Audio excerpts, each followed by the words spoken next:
In the last game, there was a moment where Stockfish actually called for a win. I totally missed it. I was disinterestedly not paying attention, and it just looked like a draw. Someone did something crazy enough to lose that position? I'll have to go back and check. I didn't really see any tries. I'm so curious. Genghis K offered a draw. Ah, no.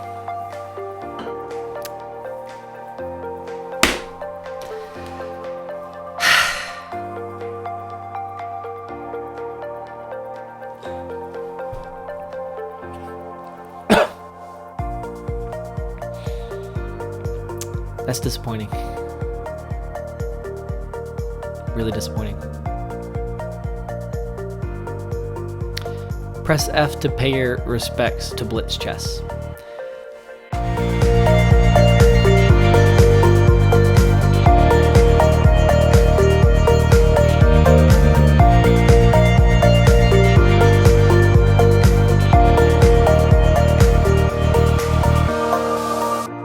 Today with Title Tuesday.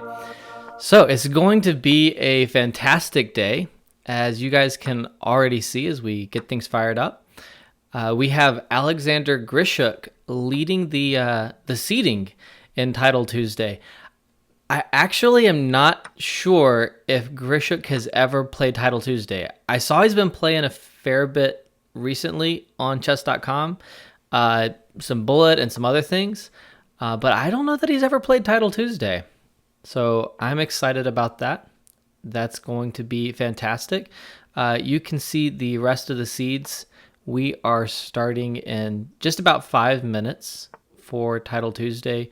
Also up, we've got Sarana, we've got Duda, we've got Fedosea, who's Big Fish 1995. We've got the reigning World Junior Champion, Parhamov. Oh, man, I'm forgetting what's his name. I'm only thinking of his handle right here, Parhamov, that's in front of me. Parham Magsudlu, that's his full name. Fantastic. I see we've got T in the chat on Chess TV modding as well. We got a crowd who's ready. It's going to be a good day. Let's scroll down the list and see who. Oh, my goodness, we've got MVL in the list. I did not see him at first. He's seated 9th. There's a lot of 2,900 plus players who are right here. All right. And I'm also getting a correction on spelling from Simon, who agrees it's Magsudlu. So I got there before Simon told me. I remembered eventually. So I think he's going to be someone to know in future. That's Parham Magsudlu. I can't believe he's World Junior Champion. He's already 5th seed in this tournament. It's insane. Indian lad who's been playing incredibly well, wonderful time, a bit of a bullet specialist. Mamadov, Muisbek 26. Beck 04 is ranked 15th. I don't even think he's 15 years old yet. That's Noterbek Abdusatorov. Sebastian. Here is Linear Dominguez Perez. Zavin Chessmood is Zavin Andreassian. Jeffrey Jiang, a former World Junior Champion. Georg Meyer is in the mix. Gawain Jones. Wow, this Title Tuesday is packed. I am so pumped. I'm scrolling down through so many pages of usernames here for Title Tuesday, and it just gets better and better. Aryan Tari, who's another former World Junior Champion. Sanan Sugirov. Sam Sevian. Penguin GM1, who's, of course, Andrew Tang. Elyanov, who's over 2,700. He might have fallen slightly back, slightly below 2,700, I'm not sure, but still an incredible player. So we're getting 2,700s already down in like the 30th seeds. Bassem Amin, who is the first 2,700 player from Africa, which is fantastic. Iturazaga, I think he's also been over 2,700 from South America, from Venezuela. Yapi, a Dutch champion. Jordan van Farist. Gadakomsky, down here, former World Championship challenger. Come on, there's got to be like an end to the excitement in the players list. Last 7 Samurai is, of course, Jamel John Ali Marandi, streamer, who just changed his handle. Grandmaster Jon Ludvig Hammer in here. He is Magnus Carlsen's best friend, or one very, very good friend, at least. All right, Christopher Yu, America's newest IM down here. And we're getting to like 100th seed. All right, and John Bartholomew's in the mix. Wow. This is just a packed field. I've only been listing players that I'm super excited about. And there's just so many that we're never going to be able to look at games from all of the players that I'm excited about today. So we're going to need people in the chat to tell us who to follow. And we will be doing our best to follow as many of those players as we can. I think we're going to follow Grischuk to start. I'm going to follow his game first. We're starting in about 1 minute. He's number 1 seed. He's Alexander Grischuk, who's obviously, one of the great speed chess players, probably of all time. One of the great time trouble players of all time. Probably the greatest time trouble addict of all time. Alexander Grischuk. Liam Ches just subscribed. Fantastic, Liam Ches. Thank you so much. It is great that you are supporting the chess channel like that. Thank you. Chesspatzer Swan says, where is Naka? That is a really good question, and I don't know the answer to that. So Naka must exist out there in the world, but I'm not sure where he is now. I know he's been traveling a bit, and he just finished Gibraltar, so maybe he's still traveling from Gibraltar. I'm not sure. I also know he's not playing the Pro Chess League this week. He wasn't in the pairings, so I think that's travel related. Alexander Grischuk has his first game up. He's playing white against Alika 2810, an international master, and pretty simple opening. I mean, the queens are already off the board. It's a symmetrical position. I would believe in Alexander Grischuk's chances to outplay his opponent from here, but that's not a position that right off the bat is hopping, so to speak. Hey, UNC, how are you doing? Good to have you in the chat as always. WISC Mike, thanks for modding today. Much appreciated. All right, while this game heats up a little bit, let's recap for those of you who are showing up who might not have seen a Title Tuesday before. I think that for those who've seen many Title Tuesdays, that'd be a surprise, but there's been a lot of chess on Twitch lately. I know the channel has a lot of new followers. Title Tuesday happens the first Tuesday of every month, and I don't even know how many players we had today. I think over 300 players in Title Tuesday today. All right, and fix the standings. And actually, I'm going to turn that off for a little while. I see that there. Someone should tell me when the standings doesn't look right, because that capture gets messed up a lot. All right. 405 players. Wow. I think that is the first time we've ever cleared 400 players. Simon's out there somewhere. Simon, confirm that for me. But I don't think Title Tuesday has ever had 400 players before. That's fantastic. So I think this is the largest Title Tuesday we've ever had. Anyway, Title Tuesday is first Tuesday of every month, right now at 1 o'clock Pacific time, and it is open exclusively to title players on Chess.com. Liam Ches is confirming that this is the first time we have crossed 400. I think so. I think this is the biggest Title Tuesday ever, which is fantastic. There is $1,500 in prizes. There's a streaming prize, which we'll give out later, to a streamer who's just crushing it on Twitch, streaming their own games in Title Tuesday. And it's just a really fantastic opportunity for title players to throw down in a 10-round Swiss. PR Kid says, we made a record today. Absolutely right. This is a record. This is the largest Title Tuesday ever. Sorry that Nakamura, who is a Title Tuesday regular and of course a legend, he couldn't be in this one. But the field is just incredible. Grischuk, Duda, Fedoseev, so many incredible players. There's already a few games that have finished, and this game is starting to heat up a little bit. I like Black, though. I think he's going to have to play like Rook G1, right, and defend G2, something kind of sad. Black's position looks good to maybe even a little better, I would think. What's the time like? Honestly, Black's only down 15 seconds, too. This International Master's been doing well against Grischuk so far. A lot of game left to play. I think you have to defend G2. Maybe you can get in Knight A5 at some point. That might be a little irritating, but it could always be bet by Bishop D5, but then there might be C4. That's a quick thought. So he plays Rook G1. I'm curious what else he was thinking about. Okay, bishop e3. And it looks a little bit difficult for black to defend c5. Maybe there are tactics, but the obvious move is to pull the knight back, which feels a little passive. Obviously, at some point, you have to make defensive moves against players like Grischuk, but you never want to kind of fall into that habit. When you're playing a strong player and you start to get forced to make defensive moves, you quickly lose the initiative, and things can go downhill very, very quickly. So what happens if Grischuk takes here?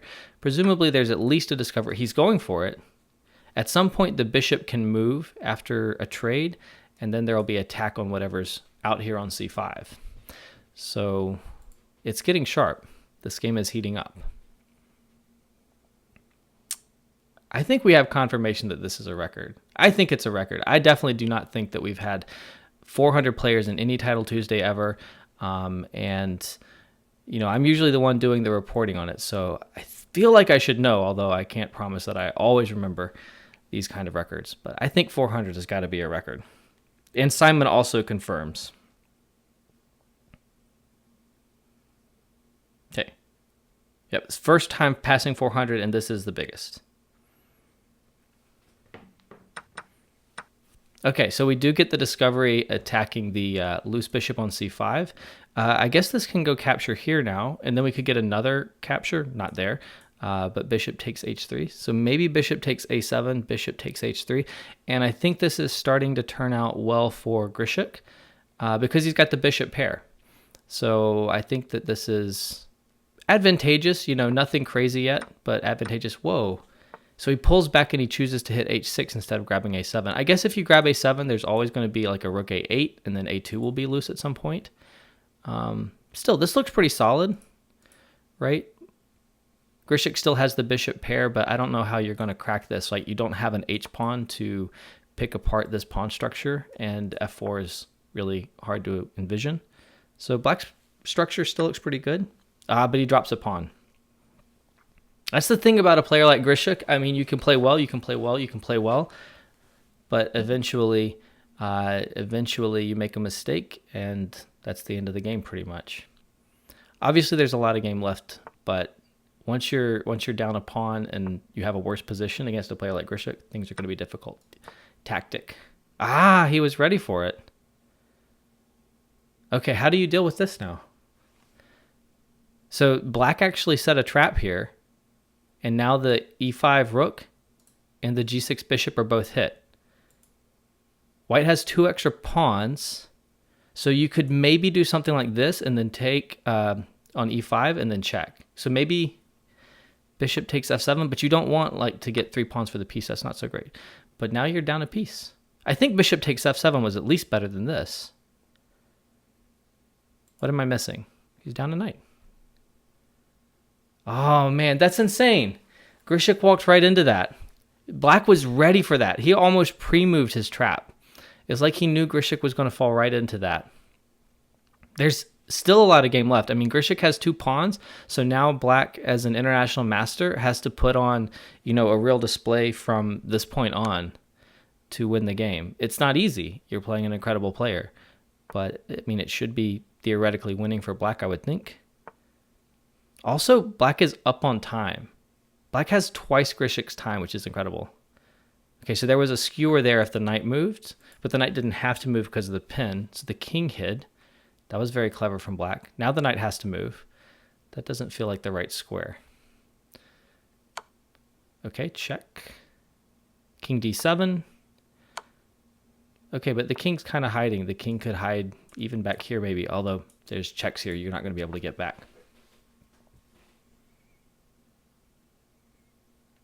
Okay, so he defends the rook so like f6 won't hit the pinned bishop.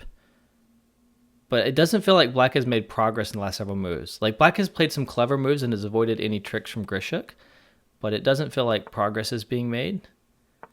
And these pawns, you know, are starting to take away some squares from black. It's starting to put some pressure on black.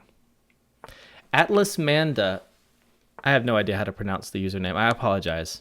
Says Grischuk being up on time is an impossibility. Fair enough. Oh, Ah, and there's the tactic, and now he's up 2 pawns. I am Schrodinger's cat in the game chat says, got him. So it's just that kind of feeling when you're playing a player like Grischuk, you know, you're just waiting for someone to make a mistake. And after a really good game, Grischuk picks off a piece there with a little tactic. Still a bit of a game, right? He didn't have to give 2 pawns back, right? I see the eval bar isn't updating. I think I'll try and update it after this game. I'm not going to try and fix it kind of in the middle of this game. Yeah. This is what you want to see in the first round of Title Tuesday, is just players slugging it out, right? You want to see the IM, you know, the 2200, the 2400 going up against a GM or a super GM like Grischuk, and you just want to see really exciting chess, and you want to see them making the most of their opportunity to play a player like Grischuk. I mean, this international master playing black might likely never have played anyone even close to Grischuk's, you know, skill level, and it's just a really cool opportunity, and it's nice to see that he's, you know, putting something out on the table. I think he's losing in the end, but this has been a fantastic game. Yeah, these pawns should carry the day. The F pawn shouldn't be too dangerous. Even if you have to give up your bishop for the F pawn at some point, I think you should win pretty easily. The pawns are also coming with some real threats when they do come. Okay, and the pawn's never going to be able to get onto F1. It's well covered. You can start pushing the B or the C pawn. That pawn's already going to be on C7 in a moment. Just keep pushing it. You can let the rook go. So he keeps the rook, he attacks the knight, and he can push next turn. And is there bishop takes F2 here? Probably not. And then check, and then queen. And that's the game. All right, guys. That's an awesome start to the event right there. Grischuk winning in the end. There's probably a lot of games still going. Let's get the list to update. Who's still at it? Igor Kovalenko's grinding. Oh man, this game could take another 5 minutes. White is going to win the last pawn. He just won one of the 2 pawns, and then we're going to get rook and bishop versus rook. And you've got Kovalenko, a GM, playing an FM, trying to win, and we could be here like all night, or at least until 50 moves times a 2-second increment times 2 players. So that long. I guess that's not all night, but we can be here a while. I bet you this is the last game to finish. And what are people going to bet in the chat? Do you guys think that Kovalenko is going to be able to defeat his FM opponent, or is the FM going to defend well? The FM isn't down on time, so that's good. It's about dead even on time. Ash says get the coffee on. Yep, that's a good idea. I've got tea today. I've got green tea with lemon.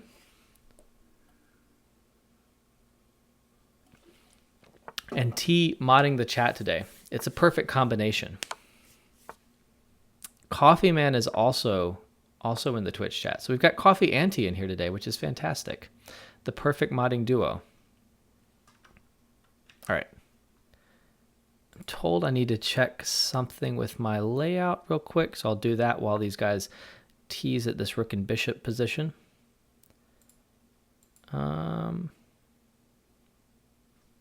Yeah, I actually think I have it the way that I want it. It's just not working as perfectly as I would like, but it's the best I can do.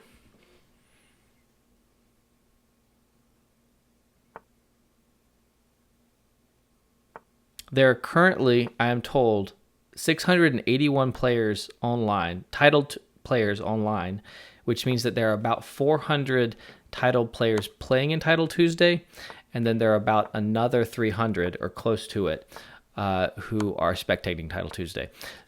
The eval bar just shot up. The rook check. What is he doing? He's got to get to the B file. Right there? All right, over to the B file. Oh, no, he's just got check and then block and then mate. There we go.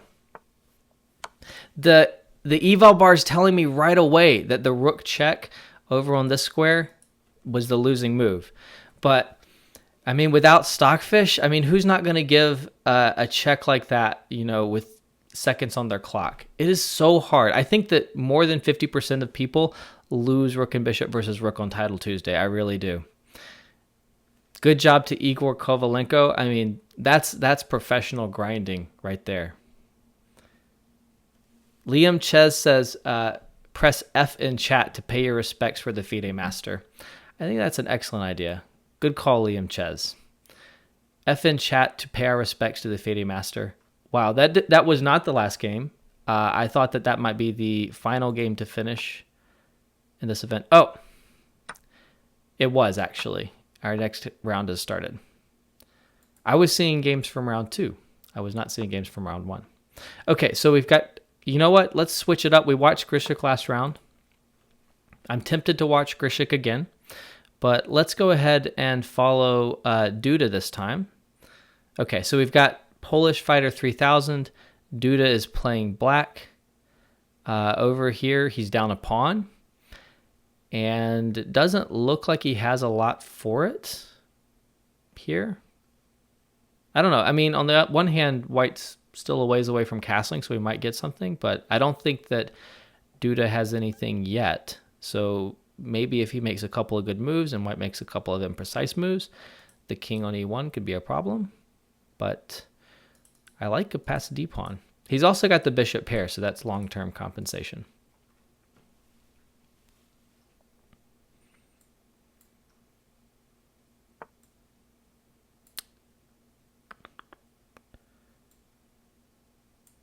Island of Change says update the eval bar. I do notice the eval bar seems to be sticking a little bit. When I get a new game, it seems to be fine. And then sometimes in the middle of the game, it's sticking. So maybe we can switch games real quick and switch back, go back to Duda, and that'll fix it. So we might be doing that a little bit today, which is unfortunate, but it's just a little bit of something. A little bit of a hack to make sure that the eval bar keeps updating. So rook over to d8. I would guess e6 is coming then, right? Rook d8 certainly seems to suggest that e6 is on the agenda. Whoa. With my king sitting on e1, I would, under almost no circumstances, go ahead and push pawn f4 against a player like Duda. That is trying to have your cake and eat it too, and to steal another cake. That's so gutsy. I guess he was threatening e5? Is he really? Bishop g7 feels slow. I mean, in Duda, I trust, but bishop g7 feels like a slow kind of move in that position. All right, so White is giving up on the idea of castling kingside, which f4, I mean, after f4, how are you ever going to castle kingside? So now he's castled queenside, but that's going to open up constant counterplay from Black. I mean, you're never going to feel good with your king on c1, and Black having the bishop pair in an open c-file against a player like Duda. This is very scary. Bishop d7 is interesting. So I think one idea is he doesn't want to encourage more trades. Bishop g4 looks more active, but it probably just leads to some trades after bishop e2. So keep more attacking pieces on the board, keep your bishop pair, and just get something to the c-file. I like what White has done with sliding the king over, sliding the rook over. Things look a little more defensible now. I guess the a pawn is marching up the board very soon. The bishop on d7 also supports this, which is nice. Exquisite Corpse says, also, what is with your handle? That's peculiar. He says the next move is bishop d3, I guess. Bishop d3 at some point, maybe. This feels... I guess I don't see anything yet, but it feels drafty. Should you push d6 here? Can you get away with that? Is the pawn going to get separated after pawn e5? Okay, you kind of have to take here, don't you? But then isn't that a problem? Is this a mistake? e5 looks like a good move. If you don't take, then you really manage to make a big pawn right here, and you lock out this bishop. So d6 feels like a big issue, but if you take, when the knight takes, it's hitting here, and then when the queen moves, this is a possible fork. So he chooses to leave the pawn. Okay, you got to take here, right? I don't know why I say got to. I mean, these guys are so strong. There's probably a lot of candidate moves I'm not considering. So he does go and take. Can you push d6? Can you get that pawn to d6? There it is. This looks good for white. If you go here, there is this where the rook looks a little stuck, but you can play bishop g2 maybe. I mean, you want to do this move to try and lock this bishop out. Oh, but there's queen takes e5. Queen takes e5 is in the position.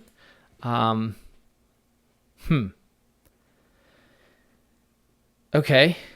Well, you've got this defended at the moment. So what are you doing? Rook d1. So he defends his queen so that queen takes e5 was no longer a threat, but now the bishop is tying him down a little bit. Okay, just bishop d3. Duda keeps coming. You know, that's like the thing when you're playing a crazy good player like Duda. Oh, check. He just won a piece. There's not one phase to the attack with someone like Duda or Grischuk or any of these guys. There's multiple phases.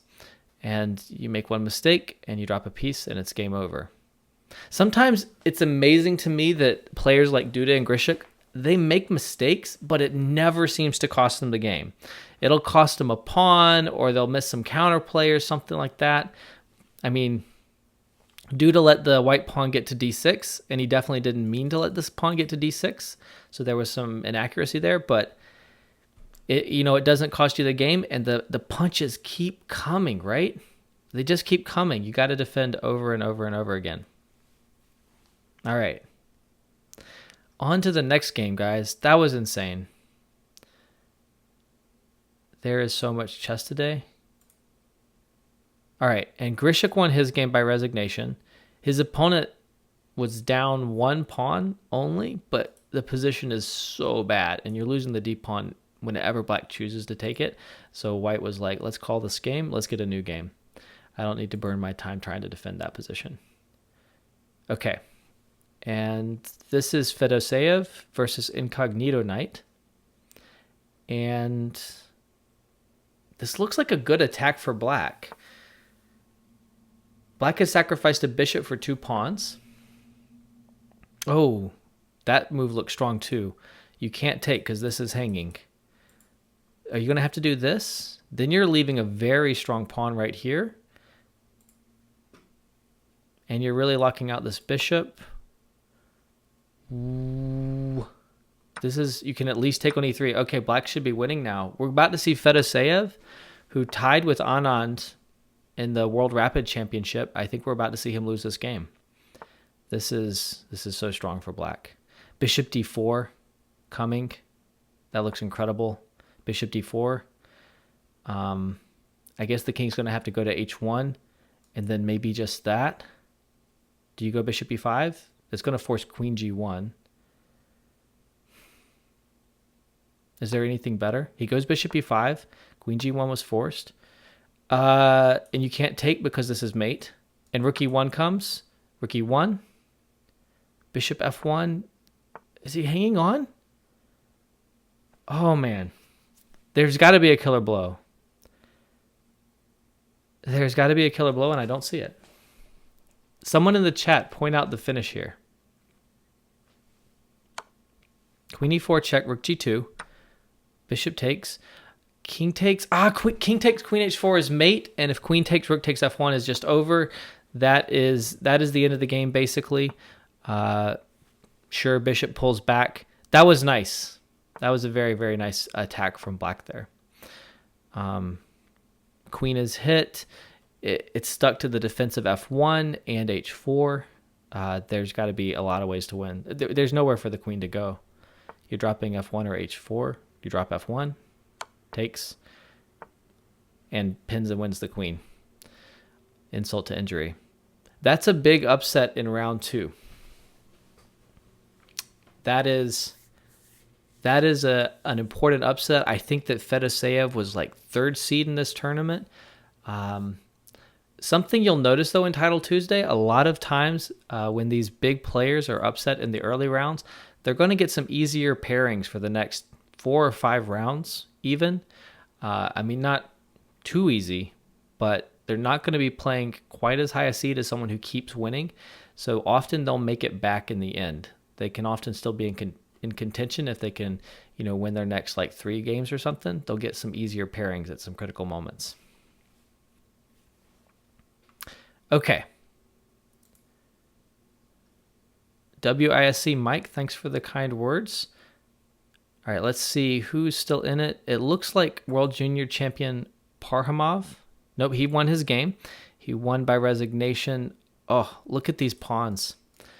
Killer, he's threatening rook takes and then king takes. Rook moves, the pawns just start moving. There's a lot of things you can do. And let's see, Linier Dominguez, who is a former World Blitz champion, is playing. Black is looking good, though. So Dominguez has a very difficult, maybe even losing position against FIDE Master Illusions. Is it losing or not? I think not now. Wait, was rook takes e5 possible? Could black just have taken on e5? I guess you're taking f7 and... Okay. You can't do that because of mate. Just king g2. This should be a win for black. And the reason I'm saying that is because the king is cut off. You're going to have to try and make counterplay over here. I don't think you should be able to do it. The king should be... That's not right. Now it's a draw. One of the worst things you can have is a position in a rook endgame where your king gets cut off along a rank. I think black had that. I think black should have been able to win, but black kind of doubled back and then lost the g-pawn. You're never going to win this. Pawn up rook endgame. Illusions says GG in the chat. We only saw the end, so I don't know if Dominguez also thinks it was a good game or if Dominguez is fuming right now because he messed up. It's a bit hard to say. But Illusions displaying good sportsmanship in the chat. All right. Another former World Junior Champion, Aryan Tari, still playing. This is a win for black. And resigns. There we go. And Saraswati, WFM from India. Very strong for a WFM. White should win comfortably, no issues. Just king up. You pick up the pawns. In the next few moves, you pick up both pawns. Don't stalemate. King a5. King a5 and king c5 would have been stalemate. There was an opportunity. I wish black had tried that. Just because the idea of that stalemate, I'm going to back up. Even though it really shouldn't happen between two title players. Here, when the king went back, this and then this stalemate would have been hilarious. I mean, if it was Alexander Botez, it would have happened. But black didn't try for it. You got to try for those stalemates. You got to look for those opportunities. Apologies for the cheap shot against the fabulous Alexander Botez, who everyone should be following for the excellent chess and the excellent stalemates. Ali's calling for Parham to win. That would be really interesting. I don't think Parham has yet had a really top finish in Title Tuesday. That'd be really cool. If there are any title players in the chat, by the way, who feel like they missed the beginning, you can late join Title Tuesday now, actually. I'm going to drop the link into both chats, actually, because you guys, if you're out there and you're titled and you want to get in, we actually support late joins now. It took a long time to get that into the software, but we're excited it's in there now. And we encourage people out there to take advantage. I see Rakesh is in the Chess TV chat. Rakesh, International Master Rakesh Kulkarni, who's fantastic. If Rakesh wants to jump in for a round, he can do that with late joins. Always a fun opportunity. UNC says, I want Agent JL Chess to win. That would be the achievement of JL Chess's life. That would be really, really incredible. Did Magnus join it? No, Magnus played last year in some Title Tuesdays. He hasn't played one recently, though. And I'm seeing that Hikaru is actually under the weather, which is unfortunate, and traveling. But sad to hear he's under the weather. Hope he's better soon. He has been streaming so much lately. I can't imagine there's anyone in the chat who doesn't know that Hikaru Nakamura is streaming now. But if there is, then you really should follow twitch.tv/GMHikaru. UNC says he is streaming at a public library. Is that Agent JL? Agent JL is streaming at a public library? That's hilarious. That's actually like one of the less weird things that gets done on the computers at the public libraries. There was an incredible internet thread once where someone asked librarians for their best stories of things people use the computers for at the public library. And it was an amazing thread, fantastic internet at its best, and also really disturbing. Oh, he's streaming, but he can't talk or have sound because he's on a public library computer. That's ridiculous. Well, good luck to Agent JL. This position right here for Parhamov looks interesting to me. I would think that, against an IEM from, where's this? Azerbaijan. Parham would be pretty happy with this complicated position. Are you able to jump in here? He jumps into f6. I was thinking d6. But that might not have been good tactically. If the rook takes, you don't want to push pawn c4. I didn't think you wanted to do that because of this. Then you might have some discoveries with moving the knight. You could take? Okay. d4 knight takes is not good. Yeah, because it's not a situation where this rook is defended, so you're losing a lot of material. So you actually do need to go back, and then things are cracking really bad. And also, this is strong. There's always pressure down here. This is feeling like it's winning for white. Knight takes d4 right away. Exquisite Corpse says Sam Sevian is on 2 of 2, by the way. Sam Sevian, former youngest grandmaster in the world. Exquisite Corpse says he would be a good dark horse pick. I would be impressed if he won today. Good luck to Sam Sevian. He's always a good finisher, but I've never seen him be... I don't even know if he's been in the money anytime recently. I mean, he's obviously a fantastic player, but I don't know that Blitz chess is his strongest suit. If he wins it today, Exquisite Corpse, you get credit for calling the result. Rakesh points out that defending champion Indian Lad is here today, and he scored 2 out of 2. Indian Lad is last year's winner. Rakesh, remind me, what's his name? He doesn't have it on his account, and I can never remember his name, so I need Rakesh to help me out in the chat.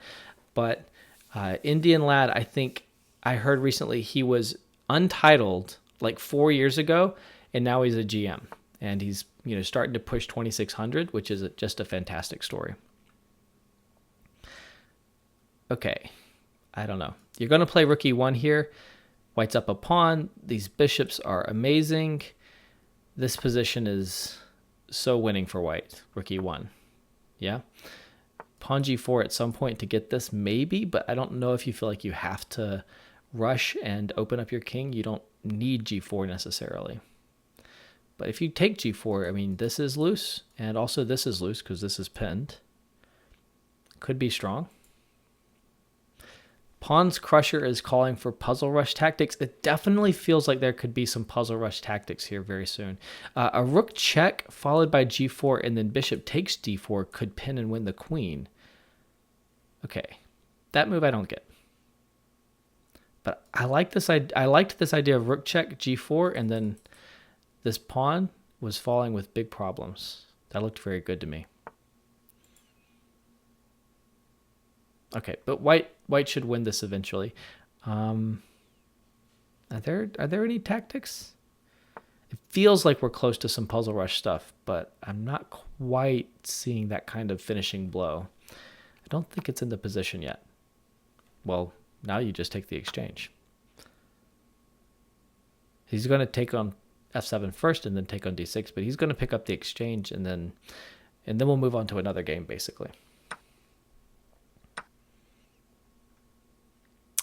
Yes, I have the handle from Rakesh and also from It's Raining Again Awe as well. Thank you. It's Raining Again on Rakesh. It is SL Naranyan. That's not going to be right. I'm not going to get that one right, and I apologize to him. He's rated around 2570 now. So 4 years ago, not even titled, and now he's a GM and a strong GM at that. So that's really kind of a cool story to see. Always exciting to see players improving, when they're past the age of 12. It feels these days like players reach almost their peak at 12. Right? I mean, you've got like Nihal Sarin and Ali Reza Farouja. Okay, they're a little older than 12, but they're already like among the top players on the server. You can't take because there's a fork, right? Knight f3 check was a fork. Okay, we need to move on to a new game. I am 100% certain that Parham will win this before long.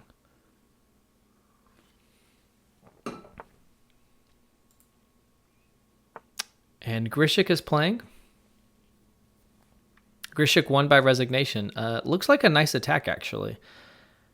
He's threatening the queen and threatening mate. So I think he's got like 4 more threats than he needs to have here to win the game.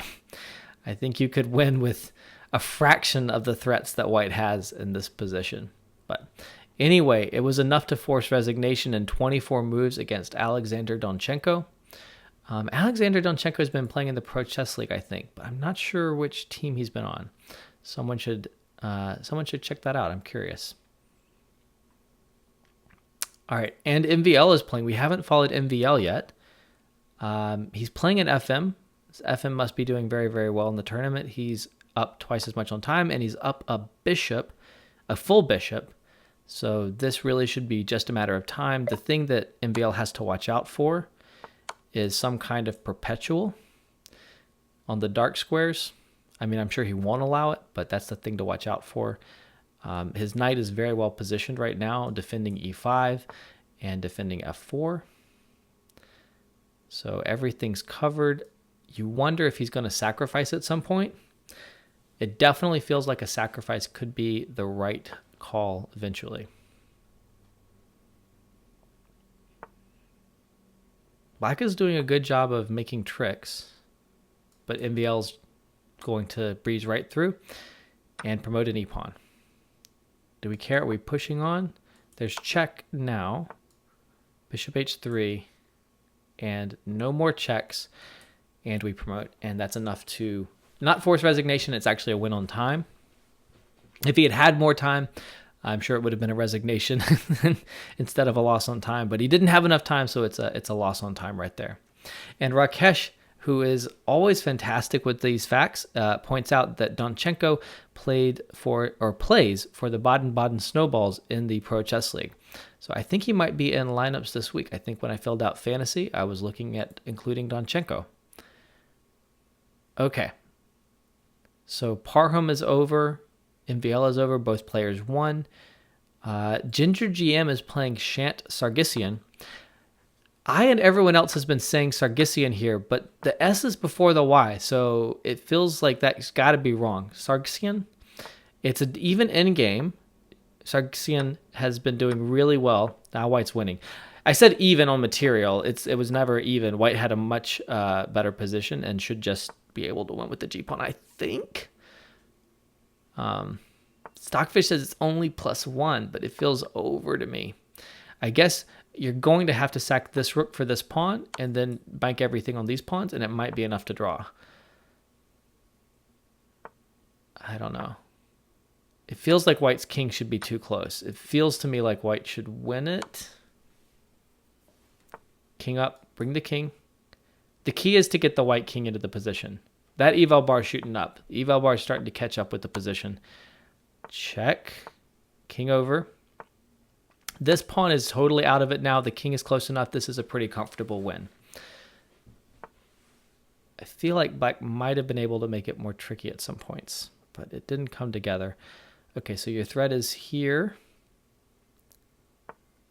King c4. I think you're just doing this. No. Is that too passive? So you got to at this point.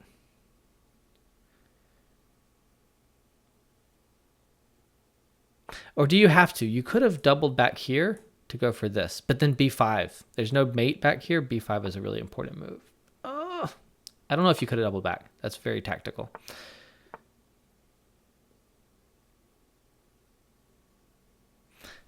b5, b4, b3. Takes it. King up. King b2 didn't do it. And you got the skewer and you win. You could have made a knight, but the knight ends up trapped. Good play by white. Picks off the queen and wins the endgame. That's tough. Good job to Simon Williams, the Ginger GM there. I mean, Simon is mostly known for his Harry the H pawn and for his attacking chess, but in that case, he demonstrated really good endgame technique. I mean, even in the position we got to before the hair-raising endgame, back over here, I mean, he's pushing with a very nice space edge in an endgame where he doesn't even have extra material, but he's just dominating. So congratulations to Simon Williams on that one. You know what we should do? We should have Simon do a series on attacking endgames. I feel like that could be a really good series, and I think Simon would be awesome at that. What do you guys think? Is that a series you'd like to see? A video series on attacking endgame play? That feels interesting to me. I don't think that there's enough on that topic. Okay, let's check for some new games. Doro Kmar is also linking in the Chess TV chat to those who want to watch Simon Williams. He's streaming. The last game going is actually someone I know. He's from the same town as me, Mike Saylor, National Master. Looks like he's playing black. I have to orient myself in this endgame. So I think he's playing black, so he should be losing in time. Not so easy to push the pawns. How do you get him going? You're going to check now? Yeah, the white king doesn't have to stay close to the pawns, but then this. How do you make progress? Do you check? Oh, it's a win on time. He just flags.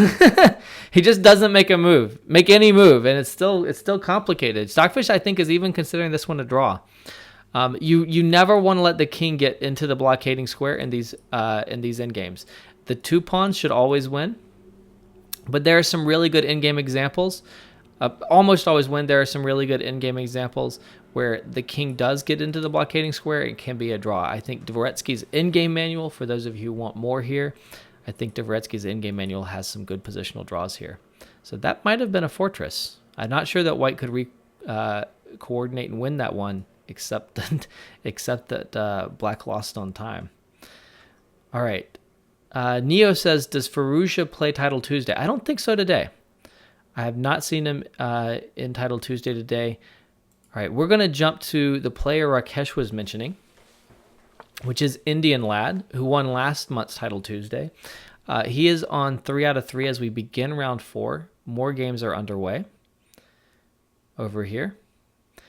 And he's pressing in a Maroczy bind position. It's kind of a weird position with the queen on e3, bishops on e2, c1. But he does have a Maroczy bind, some advantage, and there's an idea of pawn e5 that black needs to deal with. So this is it feels like an awkward arrangement for white, but maybe it's actually pretty good. UNC has a clip that he just put into Twitch chat for anyone who wants to watch it, of me helpmating myself against the player we just watched lose on time, Mike Saylor. I was doing really well, and then I marched my king in a series of 5 moves. Literally. Like, if I gave you the position 5 moves before checkmate, you would not be able to figure out how I checkmated myself. And I marched my king up to h4 and forced myself into mate. It was so bad. Oh, it still hurts.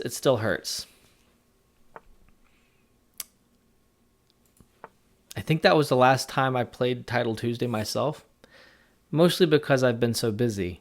But I mean, the hurt does make one reluctant to go back. I'm kidding. Of course, I would be playing Title Tuesday if I had more opportunities. And scoring 2.5 out of 10, probably my average. Best I ever had was I got 6 out of 10 once. All right. I like bishop pairs, so I feel like white is better. But this is kind of normal. It's a normal slight plus for white in a Maroczy bind. I don't know what white's going to do to improve from here. I'm kind of expecting the knight to jump on to d5 at some point.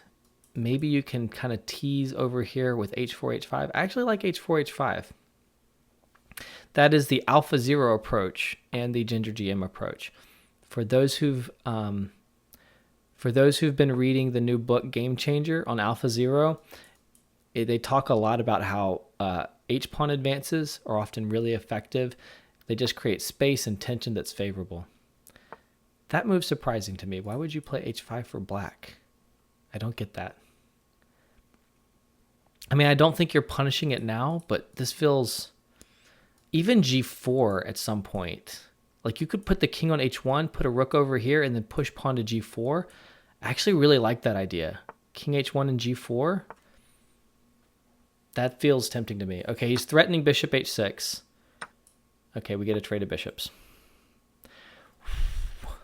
Okay, that's a creative move from black. Fidel Corrales. I think that as soon as this knight goes in here, white is immediately sacking an exchange. So E5 gives white the D5 square, and black's idea is, okay, you've got D5, but I'm going to get D4. All right, so now he's got both knights on it. You can sack one exchange. You can't sack both exchanges. Probably. Okay, and Simon is telling me that in the followers extension, if you hover over, I think it's my webcam, maybe it's the part above my webcam, on Twitch, you'll see Simon Williams. You'll see the Spanish Chess.com channel. Any Spanish speakers out there should definitely follow that. Grandmaster Jan-Ludwig Hammer and Grandmaster Maxime Vachier-Lagrave. You guys should definitely check out those channels. Give them a follow.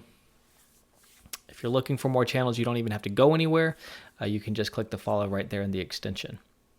And I think all of those are streaming Title Tuesday today. So Simon Williams, Louison on the official Chess.com Spanish channel, and Grandmaster Jan-Ludwig Hammer and Maxime Vachier-Lagrave are all playing and streaming in Title Tuesday today.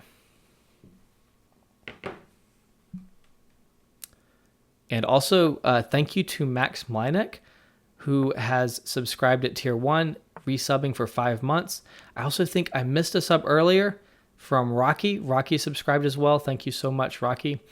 To everyone who supports the twitch.tv/chess channel.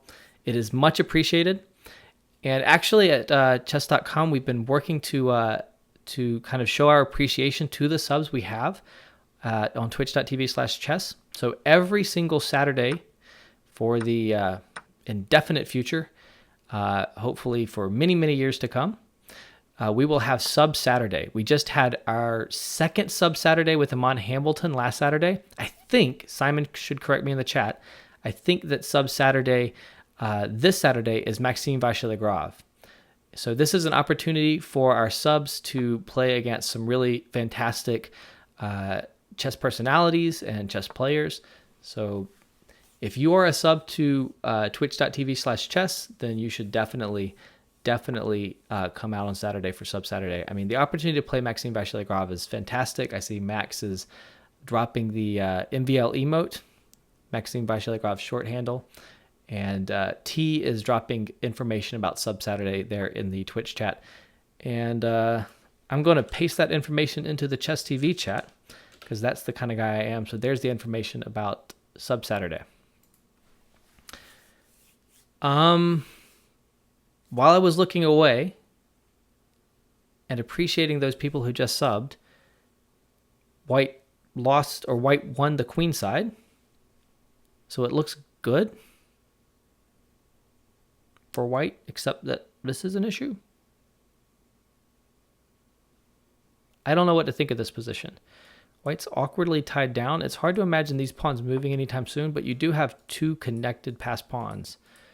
So I think this position is all about the next few moves. If white consolidates, which I think that helped. I think that trading off that very, very sad knight on c2 really helped white out. These pawns should have a good chance to proceed down the board in the future. And there they go. Okay, now e4 is loose. So check. Take on d6. There was queen takes e4, but it doesn't feel like enough. And white is just totally winning now. Indian Lad is turning it around. I don't know that Indian Lad always had the advantage in this game. I think Fidel Corral has got some shots in, but he's got this game now. He should be able to win. And checkmate.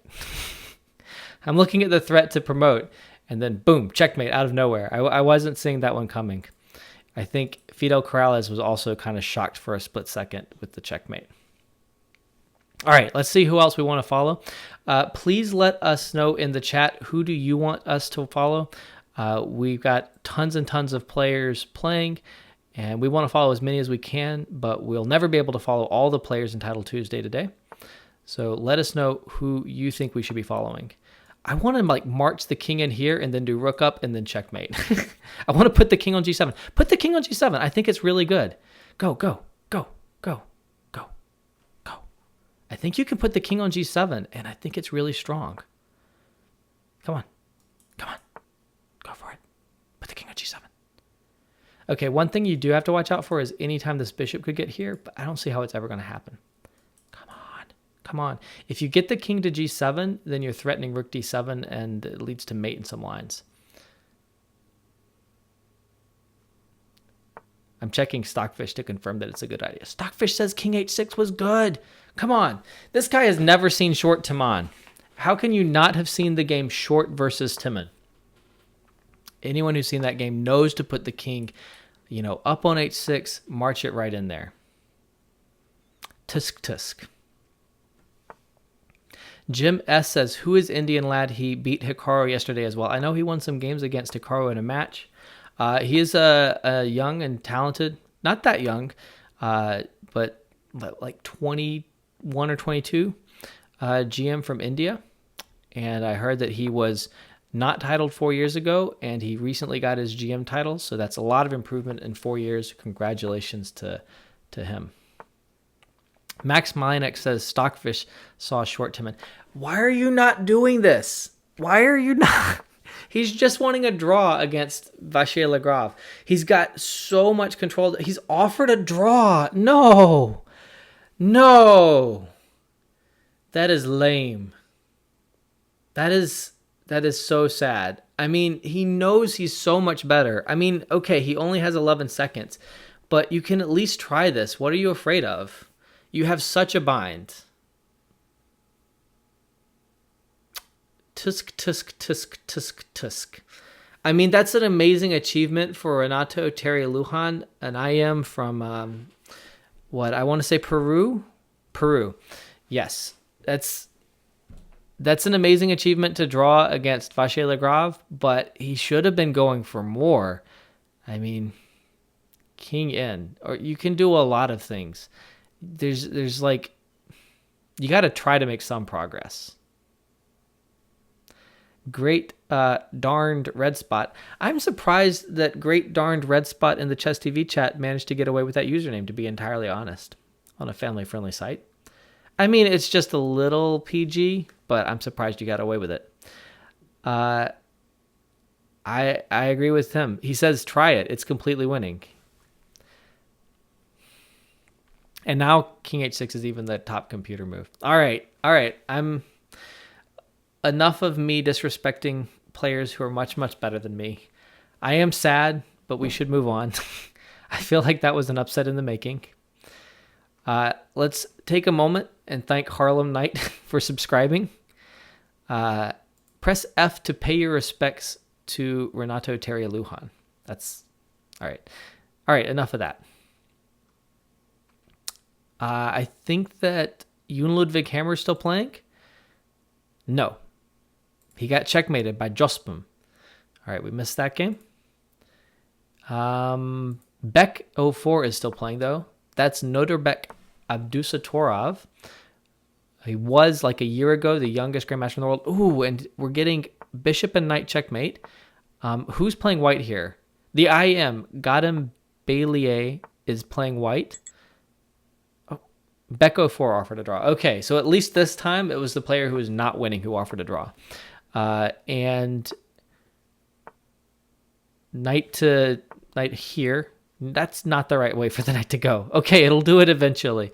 All right, and then maybe you do this. There might be faster at this point. Okay, so don't go back. So the king's got to march this way. I don't think this is the right way. He does not know his bishop and knight checkmating technique. He might still get there, but he should probably let him off with a draw at this point. You don't let the king run out again like that.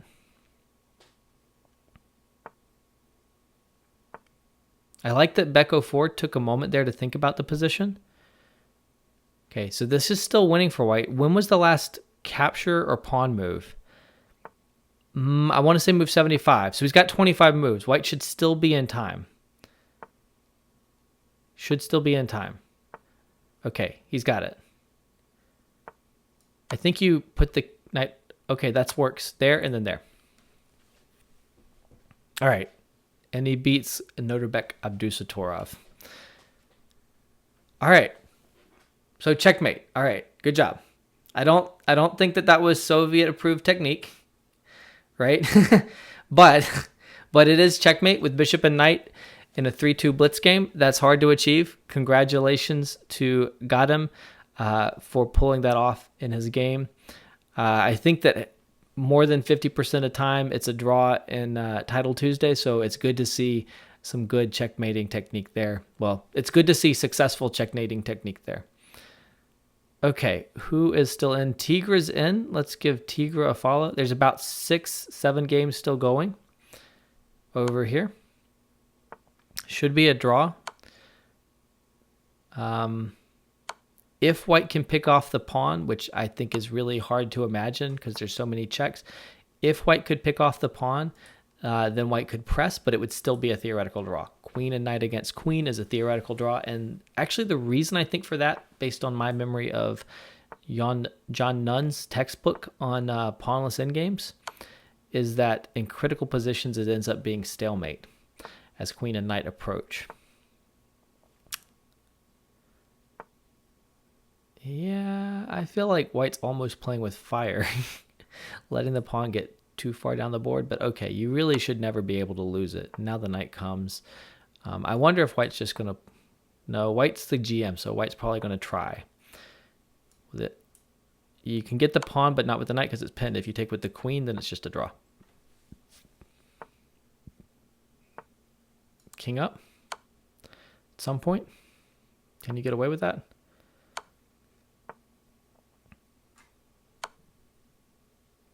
Black's just going to play this. Okay, so the king approaches. I think white's going to need to force this draw soon. Check. King over. You're going to go back, I think. Oh, Stockfish didn't like that move. What does Stockfish not like? Check. And you can promote. Oh, man. Wait, now check. Yeah, is this a draw? Yeah, you can't block on e1. If you block on e1, you can trade, and then you have knight f3 check. So queen can check, check, check, check, check. It's a draw. That's funny. But Stockfish claimed a win. Hold on. Stockfish claimed a win. Where was it? So if you didn't promote right away... All right, the king goes to h5. What is Stockfish saying? Queen e5 check? It gives like 4 checks, and then you promote. 4 checks, and then you promote, and black is able to win. Queen e5 check, queen e6 check, queen d5 check, and then it's like after the queen gets to d5, I can successfully promote and win the game. Well, that's crazy. So after he promoted here, the key was check, and the only way to get out of the checks for a moment is queen back here. There might actually be more than one way to draw. No, only one way. Queen takes, king takes, knight here, and then fork, and then no material to mate.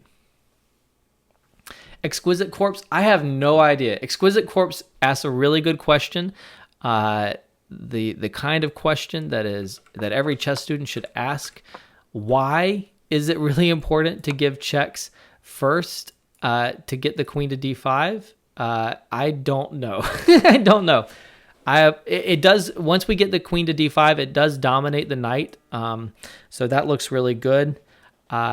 But I'm not going to solve this 3-2 endgame. I'm not sure why queen d5 check has to be played before we queen, and we can't queen with the queen on e6 or something. But I will take Stockfish's word for it. I'll trust Stockfish. All right, I think the next round's probably underway. Not quite yet. All right, if the next round's not quite underway, okay, it just started. Before we go and follow the games, let's take a moment, time out real quick,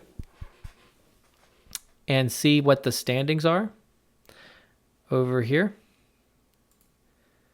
So actually, Simon Williams has 4 out of 4. We saw one of his games earlier where he was demonstrating good technique.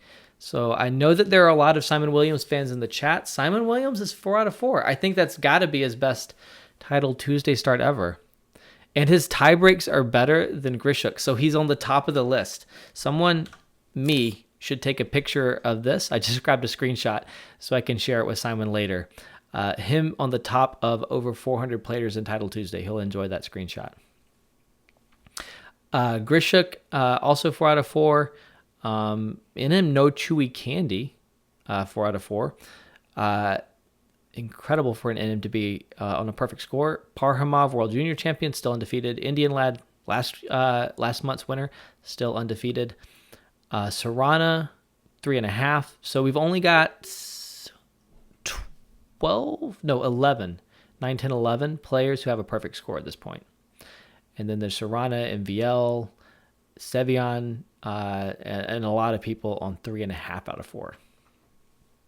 So all of those definitely in the mix. Who should we follow to get us going?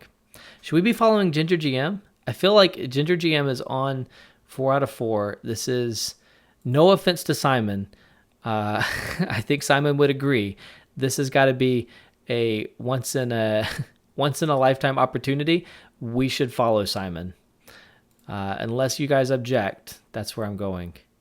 Where is he? He's playing Jospum, who's over 2,900. And he has a nice attack. This is Simon chess. This is what Simon wants. Exquisite Corpse says we should give Simon the spotlight. I agree. He's somehow, I don't even know what he did. I'm not even going to go back and see. Somehow Simon gave away his G-pawn and is going for it. I love it. All right. Stockfish is saying he's crushing it. Stockfish says, I apologize for relying too much on Stockfish here, but I'm really curious what he should do. Stockfish says just grab everything on d5. And I guess what's amazing is if you grab everything on d5, you're threatening to take here and then put the rook on g5. So capture on d5, rook takes d5, and then your threat of bishop takes g7 looks really strong, right? Because you just want more pieces into the g-file party, and then you can take on g7. And so taking on d5 is not about winning a pawn. It's about putting the rook on d5 and then getting it to the g-file. I think what black really wants to do is move this rook and play g6. If you play g6, it's hard to get the g-file party going. As long as the rook is here, you're obviously going to have to sack an exchange. If you push g6, and if you can't push g6, then this pressure continues to annoy. Oh, Stockfish is pointing out a great tactic, guys. Stockfish is pointing, I would not have seen this in like a billion years. Bishop takes check is a really good move. Yeah, I would have been amazed if black had seen it. We would have been calling the fair play team. Bishop takes b2, king takes queen check, and then you grab the bishop on h6, and black is just up material. So bishop takes b2 was a really great defensive resource. Now it feels again like Simon's got a ton of attacking chances in this position.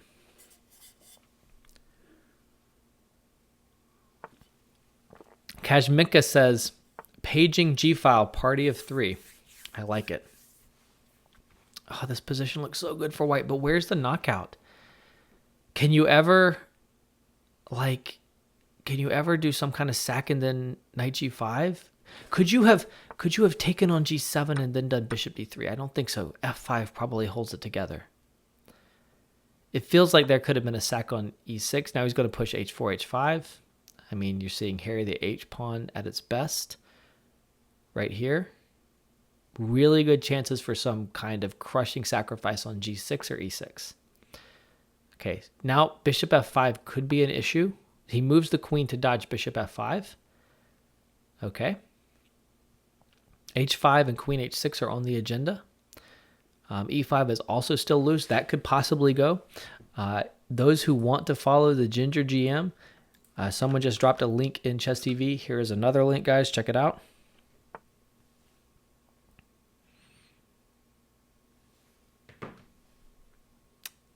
Everyone, if you haven't followed Simon, be sure to follow him. And honestly, if you want to abandon my coverage of Title Tuesday and go follow Simon Williams, I think that would be fantastic. Come back at some point. Like, I don't want to lose all the viewers for chess. I think Danny would be upset about that. But you guys should definitely check out Simon in his moment of glory. I missed it while I was passing around Simon's Twitch link, but somehow he's now up on exchange. But it looks like a difficult exchange up position to win.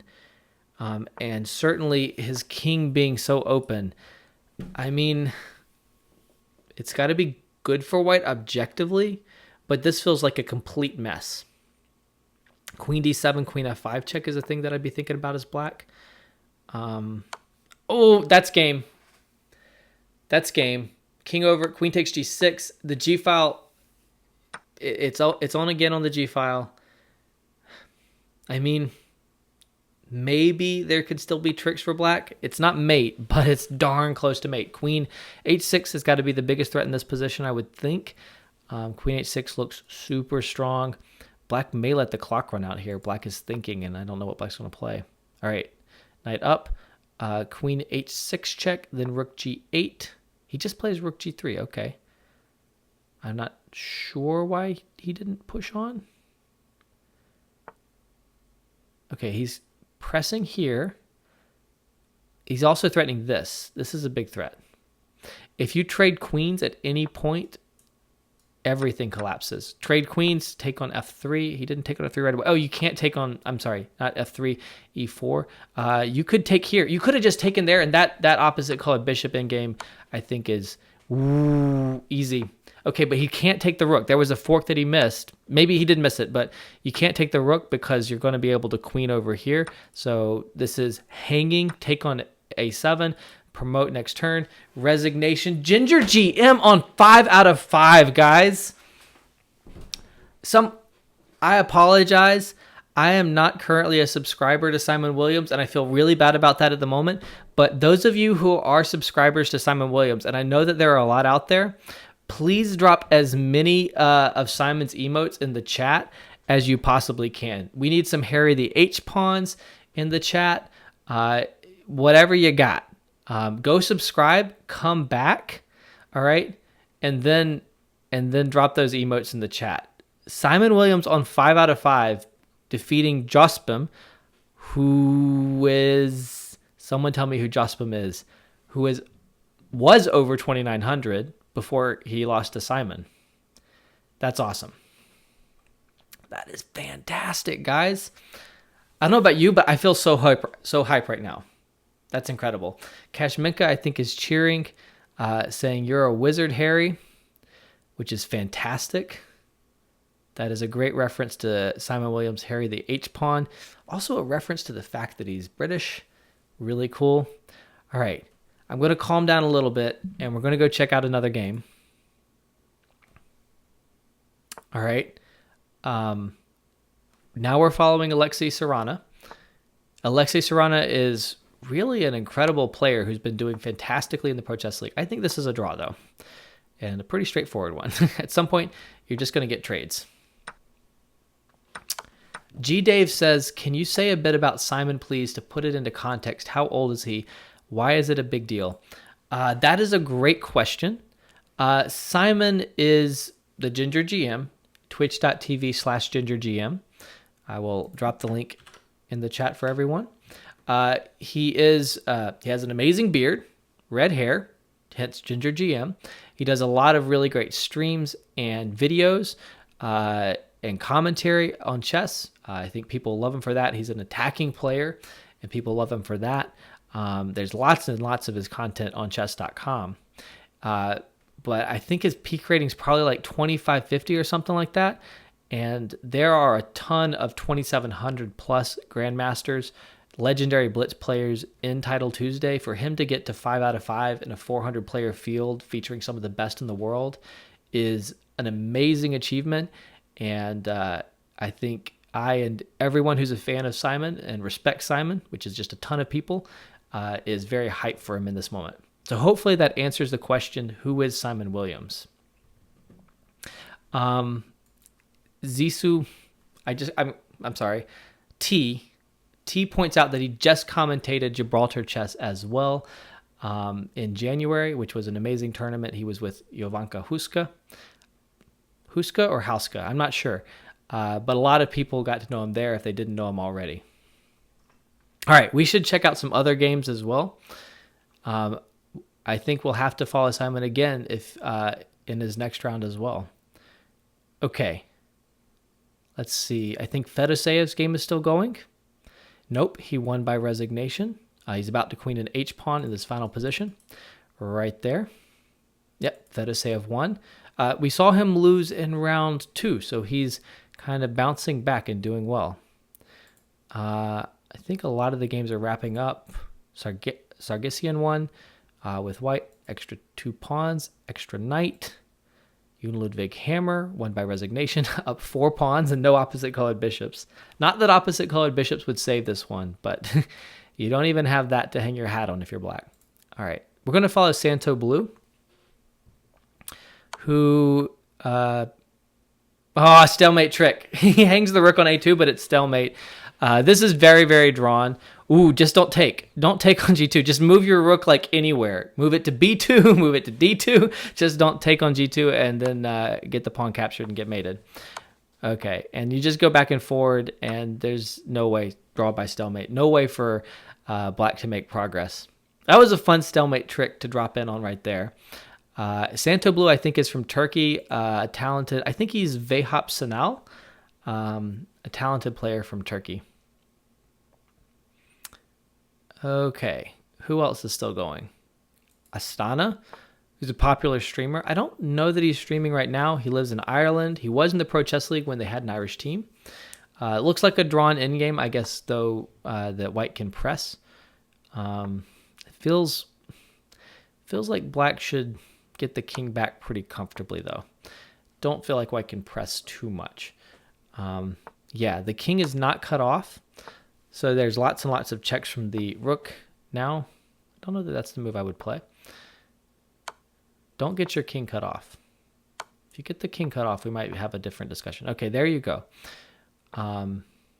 White's trying to keep black from getting directly in front of the pawn when it's a dead draw. But what is the rook really going to do? I don't know how you plan to make progress. Are you going to try and push your king up? And then if black puts the king on the very... Now the king is in front. If the black puts the king on like the very worst possible square, maybe you could get it out of the way. But this is pretty drawn.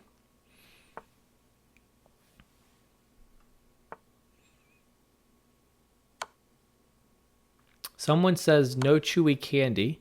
I think T looked it up. It's Isaac Chew. National Master Isaac Chew, which is not a national master that I know. Congratulations to him, though. He's doing fantastically. Okay.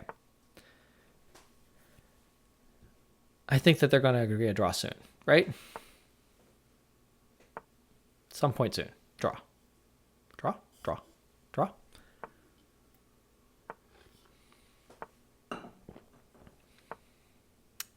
Start checking with the rook. Okay, now you can get the rook behind the pawn, put the rook on g2. Okay, throw a check first and then put the rook on g2, put the rook on g2. Now they're just trolling us. They're just like dragging this game out. Come on, guys. They know that we're watching now. We should go watch another game, but there probably isn't even another game. But they're just trolling us now, trying to make this position drag out. Jerks.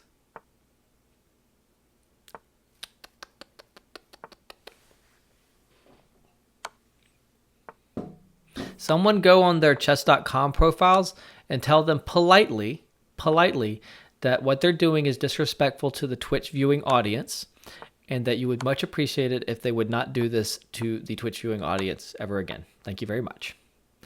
Politely.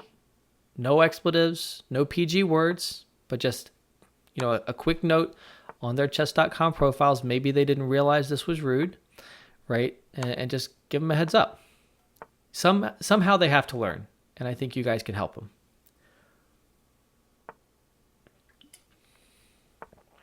Oh my God.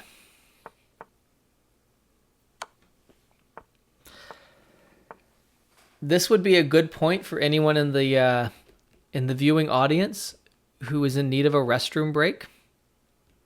Right now, I think this is your best opportunity. You're not missing anything.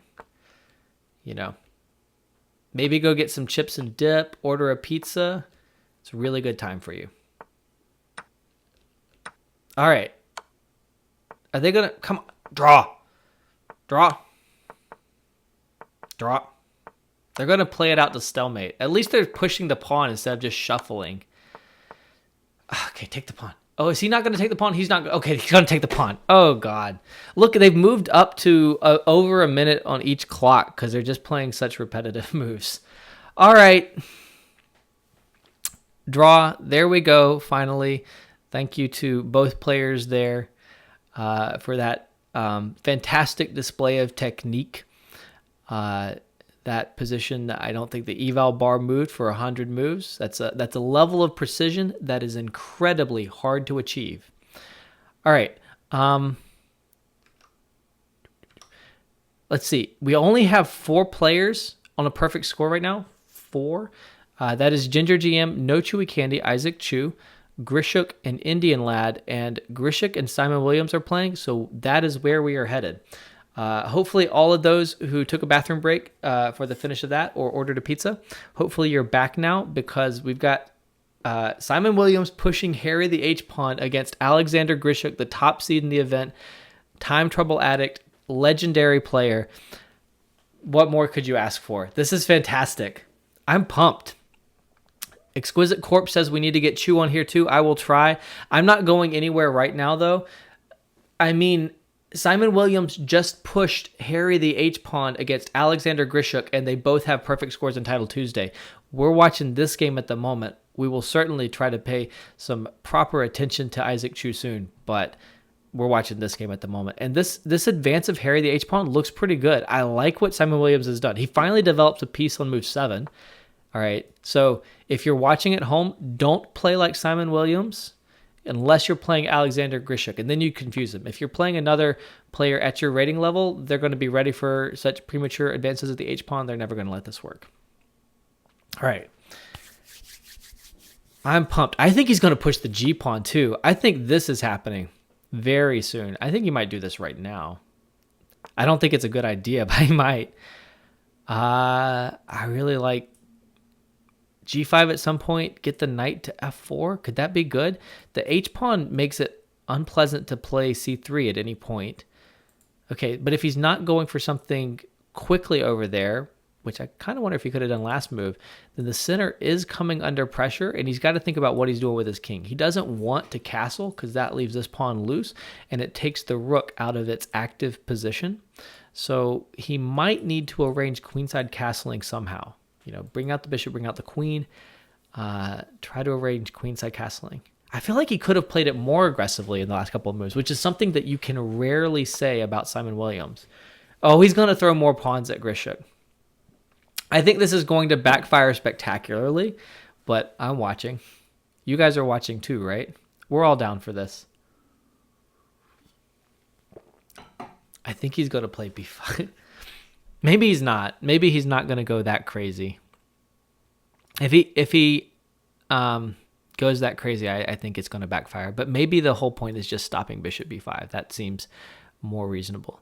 Now the h-pawn could get picked off at some point. You could move this knight. Like maybe you pull the knight back to d7, head back to e5, you defend h4, you trade passive bishop for good bishop, something like that maybe. Could that work? Maybe knight h5. So he picks the d7 move that I was thinking of. That's never a good sign. If Simon's playing the moves that I'm suggesting, then the game's probably not going to go well for him. Okay, so this is hanging. And notice the bishop on c4 stops a queen check that could pick this off if Grischuk chooses to win it. But there might be a timely b5 and then some tactics. So Grischuk chooses not to take now. Do you push pawn e5? That's like the only long-term way to defend the d4 pawn. I think he might push e5 soon. PR Kid says, Simon says checkmate or resign. That might actually be true. I don't know if someone's actually watching what Simon is saying in his Twitch channel, but I would not be surprised if he's shouting that in his Twitch channel right now.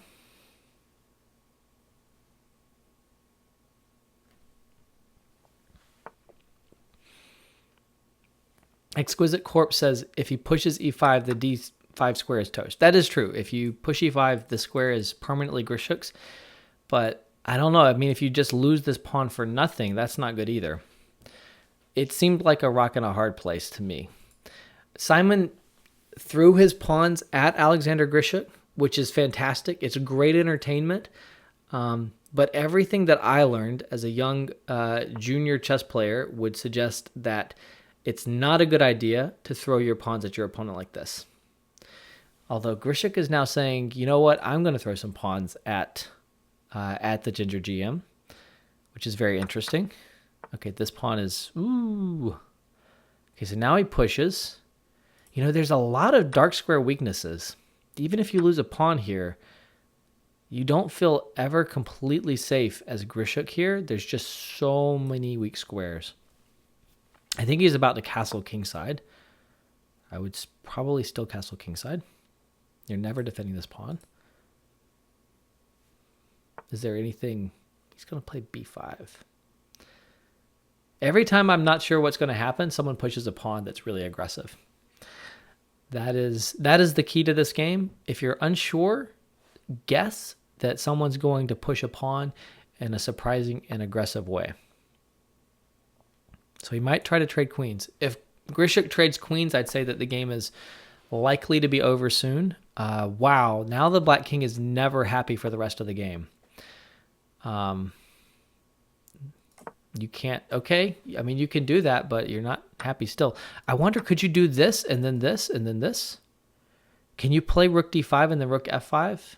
Not after opening the a file, though. That doesn't feel as good. But before opening the a file, I was interested in this rook d5 move. That looked promising. Okay. Which round are we on? This is round 6. There's 10 rounds. So after this round, there's still 4 to go. Lots of chess still to be played. Camel Clutcher says spicy chess, which is kind of a mantra for the Ginger GM. And on Chess TV for a long time, he did spicy chess as a show on Chess TV. Nowadays, we don't do Chess TV shows so much anymore, and it's a lot more streamers like Simon Williams doing kind of independent streams that are not scheduled for specific time slots as much as they just stream as much as they want to stream. But he did spicy chess on Chess TV for a long time. That's probably like 6 years ago that started. And that pawn is in great trouble. Oh, look at this knight going to these squares. Also, queen d4 looks really good. Anything to d4 looks really good. This is very, very difficult at this point. I wondered if you could have even taken on f6 and then taken on g5. Probably that's not good, but it felt close. Rook takes. Queen d8 is the only way to defend. He's going to let this pawn go, but I think that you can take it. You take on f6. The thing is, g5 is also going. There's not any real counterplay. Now Grischuk's considering rook f8, and the d pawn can push.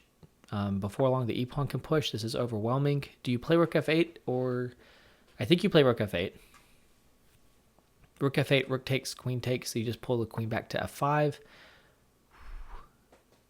Grischuk has sneakier ideas. Oh, his idea is just here and here. And e8 is loose, so rook h7, you just take, and then this falls. That is game over. That's GG.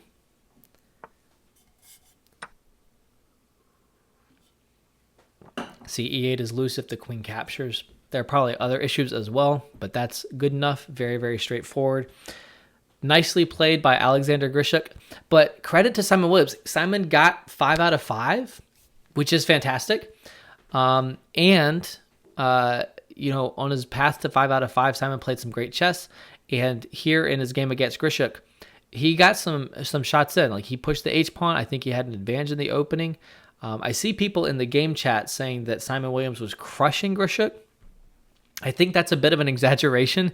The position was too complicated to say that Simon was crushing Grischuk, but he definitely had the advantage at some point out of the opening.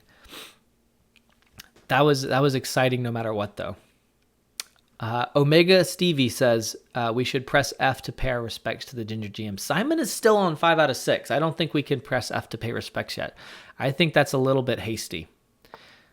I don't think that properly respects what Simon has achieved here in 6 rounds of incredible play. And someone points out that Isaac Chu's streak also ended. We didn't catch that game because we were so focused on Simon playing against Grischuk, but that was Chewy Candy against Indian Lad. So Indian Lad won that game. Someone lets us know in the chat. Thanks so much. Oh, Max has a great suggestion. Max suggests press H to pay your respects. This is a different sort of respect. Press H to pay your respects in the chat for Simon Williams. Good call.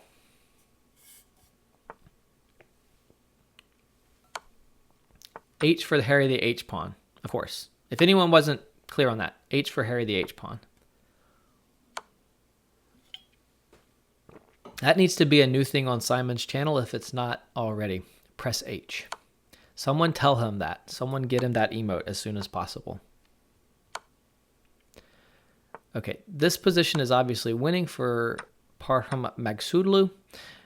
Sometimes in a rook end game, having an extra F and H pawn is not enough to win, but in a pawn end game, it is. So that'll do. That'll do, pig. And who's still fighting here? A few games still going. Homayun Tofai from Iran. So many good players from Iran these days. Is fighting for the win. Should get the win. There are some kind of fortresses that white can achieve in these kind of endgames. I don't think this is one of those kind of endgames. I think black kind of squeezes in. And white should run out of moves. There he drops both b4 and g4, and he chooses to resign before black even captures on b4 and then g4. I think he could have put up some better resistance than that, but black should win eventually in that position. Maybe Sam Sevian is still playing. Yes, he is. And Sevian is black, and he's going to have to defend rook and bishop versus rook.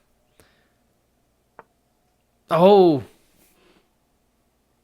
Oh boy, that's mate. Rook a6 check, bishop b6, and rook h8 is mate. Game over. Game over, man. Game over. That's surprising. He pushes the a-pawn at just the wrong moment. Of course, if he just lets the a-pawn go and defends it as if it was rook and bishop versus rook, then it should be very, very difficult for white to win. But unfortunately, he picked just the wrong moment to push the h-pawn when white had this surprising move, king c6. White did not hesitate. White did not hesitate at all right here. Bishop up here, it's like he was waiting for it. As soon as the a-pawn went, king c6, and unavoidable checkmate. That's a really good one. I like that finish, guys. All right, I feel like there's only a couple of games left. Iturrizaga is playing, so we'll check out his position. Black should win. Just takes a little bit of time. But black is real close here. Queen check, king up to e2. Obviously, the number one thing you want to achieve here is to trade queens. If black can trade queens, That pretty much ends the game. He's threatening queen c3 or queen a3 here. King g4 probably going to be forced. Queen e5 trades queens, and he resigns right on the spot. There we go. And next round. Is there anything left in this round? I'm waiting for the game list to update. I think that might have been the last game. Yeah. It takes a little while for the game list to load. We just dropped in on a checkmate there. That's nice. Rook and knight versus rook. So black, an FM, managed to defeat another FM. It's very difficult to win rook and knight versus rook. Usually not possible. And we got another rook and knight versus rook. Wow. I don't feel like I see rook and knight versus rook that often. And literally the last two games in this round, both of them have rook and knight versus rook. Obviously, they're not watching each other's games, but black can be inspired to drag this out a long time by the fact that the other game, the second to last game to finish in this round, was a checkmate for the rook and knight. The defensive technique here is exactly this. You just use the rook to pin the knight. And it really is much more difficult for black to make progress than with rook and bishop, right? If you approach, then the knight is hanging, and it's difficult to kind of get the knight out of that pin and make progress. So you just shuffle the rook whenever the king, steps up and the knight tries to shield, which it's going to have to shield at some point to stop checks. You just pin it and should be pretty straightforward. Exquisite Corpse says there was a moment in the 2007 Women's World Championship where Sabina Foiser was on the better side of this ending and her opponent simply flagged her. Oh, I kind of hate that. I respect that that is within the rules, but that is why any serious tournament should have increment. There should never be a situation in a serious tournament like the Women's World Championship where a player can just get flagged. There should be increment in any such situation like that. Even the World Blitz Championship, it's 3-2. I feel like I knew about that situation at the time, but I had not heard about that in a while. You're bringing back some bad memories. I'm glad Sabina's not in the chat right now to see that brought up again. Yes, I did see that. There's a great link in the chat from Gibraltar Chess, from G Dave, who has a clip that people should check out, where Simon Williams is reacting to some great expressions from Hikaru Nakamura. That's a hilarious clip, one of the best clips in recent memory. Some great expressions from Hikaru. Okay, the next round is getting underway. We're going to check the standings before we look at the games. Okay, so games are underway. And let's take another look at the standings. Grischuk and Indian Lad on 6 out of 6. So they've got to be playing and we've got to watch it. Parhamov and I am Ulivar, who I don't know. Genghis K, who I think is Paris Ponza from Argentina, is also in there, 5.5. Liu Homeyoun, who we saw finish up, and obviously Simon's in there at 5 out of 6, as well as Duda, Abdusatorov, a lot of other players in there at the moment. Maxime Vachier-Lagrave, 4.5 out of 6. But okay, let's get to the games.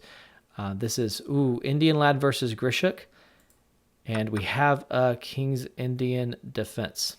Apologies for the bad capture there as we switch over to the game and we lose our standings. Yes, we have questions in the chat. What does it mean to be flagged?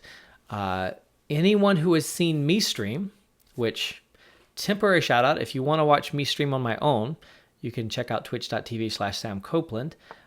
You will know what flagging is. It is when one player plays very quickly and runs the other player out of time. Also, if you watch Hikaru Nakamura stream or Andrew Chang stream, you will know what flagging is. The incident that was mentioned a moment ago where there was a famous flag at the Women's World Championship that happened, that was a situation with a flag over the board. In Title Tuesday, we don't usually get straight flags because we have an increment. So we have 3 minutes plus 2 seconds. It's a little more professional as a time control. It's FIDE's official time control. And the 2-second increment, which means that every move you make, you get 2 seconds, doesn't ease up the time pressure too much. Like if you're down on time, you're making your decisions like lightning fast. You do not have time to really think. You're operating on instinct, reflexes, etc. But it does mean that you're not just going to get run out of time. If you're not playing with an increment and you have 10 seconds, you are going to run out of time. You might actually have your opponent run out first, but if the game continues, you will eventually be out of time. Okay. This looks good for Indian Lad. I mean, when we came over here, Grischuk had pawns like what? Here and here, but there was an exchange, which means that the D file is open, and I like this position for Indian Lad. I think he's really neutralized what Grischuk is doing, which is a King's Indian style thing. Knight e6 is a big threat here. So Grischuk is really slowing down, thinking a bit here. He's already down below a minute. That's not a good sign. And Indian Lad has 2 minutes and 40. I think we have all the makings for a bit of an upset here with Indian Lad getting to 7 out of 7. I mean, Grischuk is the best time trouble player in the world, but he still doesn't play as well when he's low on time as he does when he has a little bit of time. Okay, so Queen e8. Okay, that just hung. So that's a free pawn. Do you trade on g7 now? I think you probably do trade on g7 for simplicity's sake. There he goes. Pawn b3 makes a lot of sense. Very simple. Indian Lad's not doing anything too complicated yet. I mean, I say that, of course, playing to get a better position against Alexander Grischuk is incredibly difficult, but he's not trying to play crazy the way that Simon Williams did. He's trying to make quick decisions, put his pieces on good squares, trade queens. Now that he's got an extra pawn, this is a position where it should be the case that only white can win. Is white going to successfully convert the extra pawn? That's going to be difficult. There's a lot of game left, but it should be the case that really only white can win with the extra pawn here. How does white arrange his pieces? I don't know. You need to get this knight back in. You put it on the edge to trade queens, but you need to get it back soon. That's a nice move, trying to close this off. Everything's covered at the moment, so I'm not sure what this rook is doing. Trades. Are you taking? You can't take here because this would hang. So it looks like you can capture back. And he thinks he's got tactics. He's putting the rook on e1. So Indian Lad thinks that he's got some tricks here. Takes, king takes. And now what? How do you defend? This is very difficult. I don't see it. I'm looking at Stockfish, and Stockfish tells me you can take here. You can take here because in the end, this is going to hang. So rook takes d7. There is rook takes here, but hold on. This would then hang. I'm confused. How does this work out? Rook takes d7. Knight c5. Wow. And then you take on c3. Oh my God. How did Grischuk see that in a Blitz game? He's got 10.8 seconds on his clock, and he saw knight takes f3, all those captures, and then this intermediate move, knight c5, where his knight was hanging on e6, and he hits the rook, he hits the knight on c3, and he just equalizes. I cannot believe that Alexander Grischuk saw that. And suddenly it's like an equal endgame. Oh my God. That was the only thing that could have worked out for him. And I'm literally stunned that even a great player like Alexander Grischuk calculates that quickly with like 3 seconds. That's insane. Exquisite Corpse says Stockfish can't calculate that fast. That feels like it. That was amazing. I mean, I will say that our fair play team, who does a lot to make sure that people are actually playing their own games and not getting a little help from the outside, they have confirmed that Grischuk, by their metrics, is one of the very best speed chess players in the world. It's like Carlsen on top, and Grischuk is right there with just amazing performances. Incredibly accurate play, very low on time, but I'm still stunned that he found that whole sequence culminating in knight c5. That's a super precise calculation in a split second. We're going to look at that again when this game finishes. I even wonder if Grischuk might win this now, because now this is starting to crack. This is starting to get difficult for white to play. Could Grischuk even win this? Oh my God. That's incredible. I bet he wins. I bet Alexander Grischuk wins this game. He's got no business doing that. Indian lad played a great game too. Okay, what can you do here? Oh! Game over.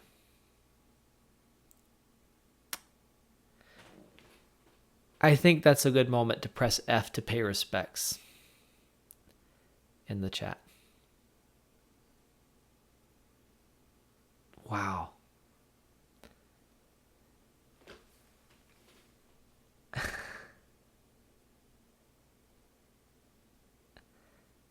XI Butzy says, quote, only white can win this. I mean, I stand by that statement. I said that. I thought it was true. I'm going to replay that for you guys real quick because I think it's amazing. There's obviously other great games and players that we'll have to check out. But this calculation that happened like that, I'm just blown away. So in this position, there's so much pressure here. There's simply an idea to take the knight on e5, which is hanging. If you defend or move the knight, d7 hangs. The only thing that works is knight takes f3 here. I mean, if one was to undercut Grischuk's incredible play here, and I don't want to, I really don't want to undercut it. I would say that the only thing that is even possible here is knight takes f3. Like, there's no other feasible try. So he kind of has to calculate it. Rook takes, and then the knight is hanging on c3. But when the rook captures on d7, it seems like this is the end of the line. And white is just winning because you capture, I have an extra knight, and no trouble winning this position. But you have knight c5. Also knight f8, kind of the same move, although knight c5 is stronger because it also defends here. The rook is hit, and you would think that the rook could do something productive, but it just cannot. It moves to an innocuous square here. Well, okay, it picks up the g6 pawn, but there. And he even won from here. That's incredible. Amazing. All right, we should check out some other games. That's...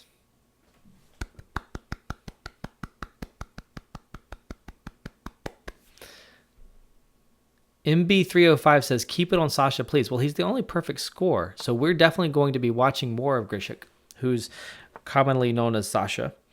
That is going to happen. Black painted, how did the fork happen? Indian lad put his rook on c2 when the knight could go to e1, and there was a king on g2, and there was a rook on c2, and they were forked, and that's kind of how the fork happened. Right there. Someone's asking, why are we pressing F to pay respects? We need an internet historian video to explain that. I am not the right person for the job. Someone get in the chat and explain that in Chess TV. Okay, Zizou Manti. Why am I saying that?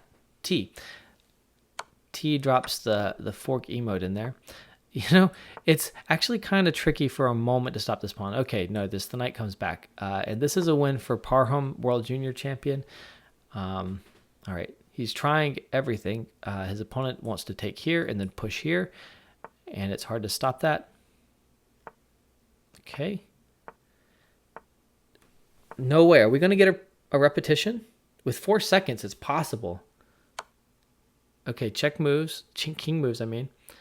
Yeah, after the king moves and the knight goes back to f3, now it has options. But it's still tricky to stop that pawn.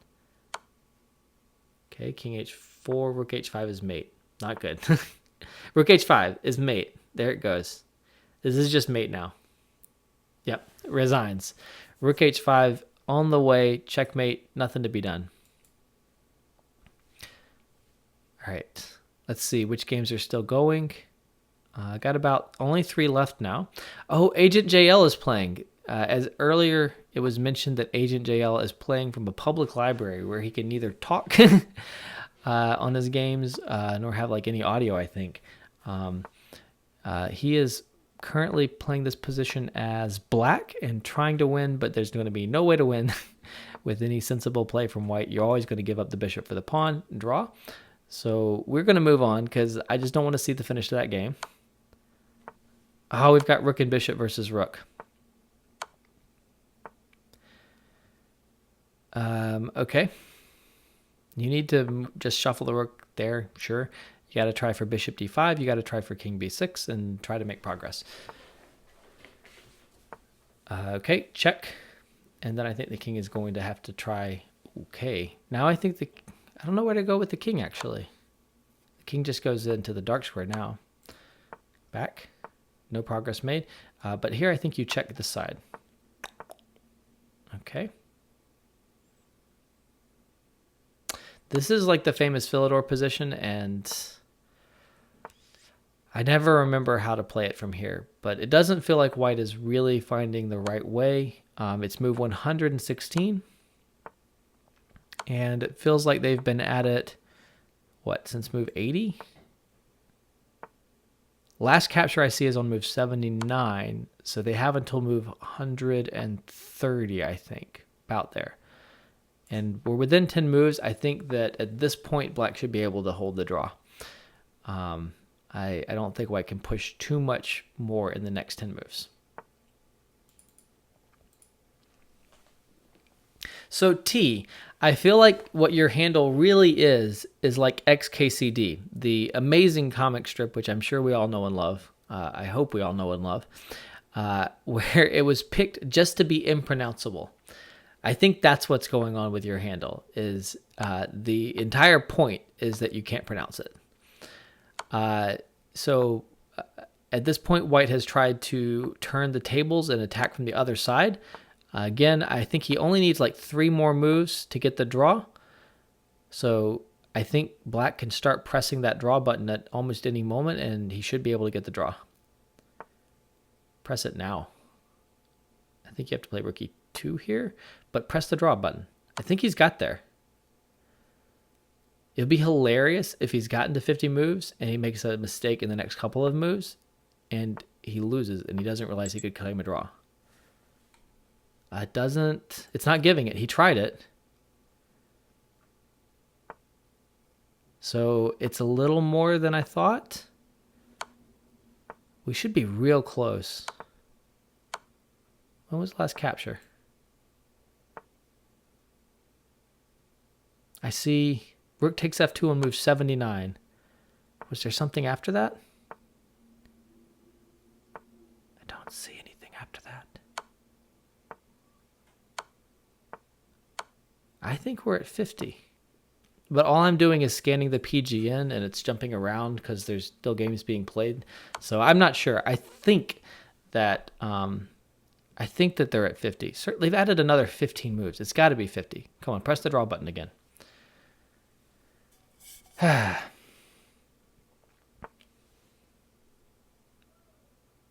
It's a good moment to catch the breath.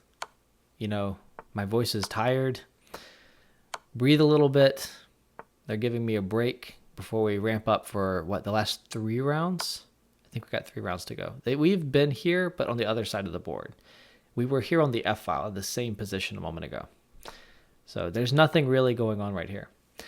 Bilbo Mega says, Dr. Evil is doing chess commentary. Legendary. I don't know enough Austin Powers. I mean, I've seen it, but it's been years. If I knew enough, I would do the little thing he does. I would do the little thing he does with his gesture. PH Bridge says your music is louder than you, by the way. I don't have any music, so if you're hearing music, it's on your end. But I can turn down the board sounds if you like. Someone else confirm if they would like me to do that. I would feel bad if it's just coming up now and you guys want me to bring the board sound volume down as we're entering the last final run. Hippo says they're okay. There's no music, Plaster Hippie. All right, people are saying don't change it. Oh, turn down the music in my head. I can't turn down the music in my head, guys. The music in my head stays. All right, real quick before we go to the games. I'm going to bring up the standings really quickly. Over here, so Grischuk on 7 out of 7, perfect score after that spectacular last game. World Junior Champion Parhamov is on 6.5 out of 7. And a number of players, including Duda, are on 6 out of 7. I'm actually going to change things up, and I'm going to go with Duda's game.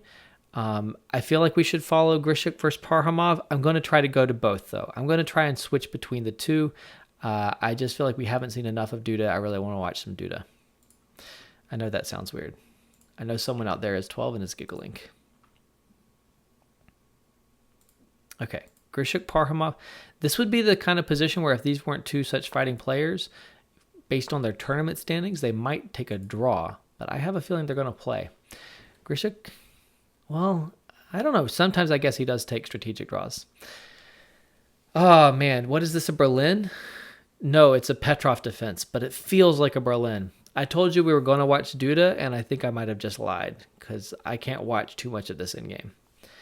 I mean, it might get interesting later, but I'm immediately going to switch back to Grischuk and Parhamov. Apologies to Duda fans. I think we're going to catch him next round. Yes, Black Painted asks, is Polish Fighter 3000 Duda? Yes, Polish Fighter 3000 is Jan-Krzysztof Duda, who is an incredible, young, talented prodigy. One of the best young players in the world, and he finished second at the last World Blitz Championship. If Magnus Carlsen hadn't been putting on an absolute show, just crushing the field, then Duda probably would have won the World Blitz Championship most years. He had a fantastic result. This position looks a little pleasant for white. I mean, the queen on a8 cannot be happy to be on a8. I don't know what white does to make progress in the next few moves. Maybe you start to tickle. It doesn't feel like the right way. I don't think I should do that. But this is not a happy piece. Maybe it will be happy later in the game. But right now, this is not a happy piece. Okay.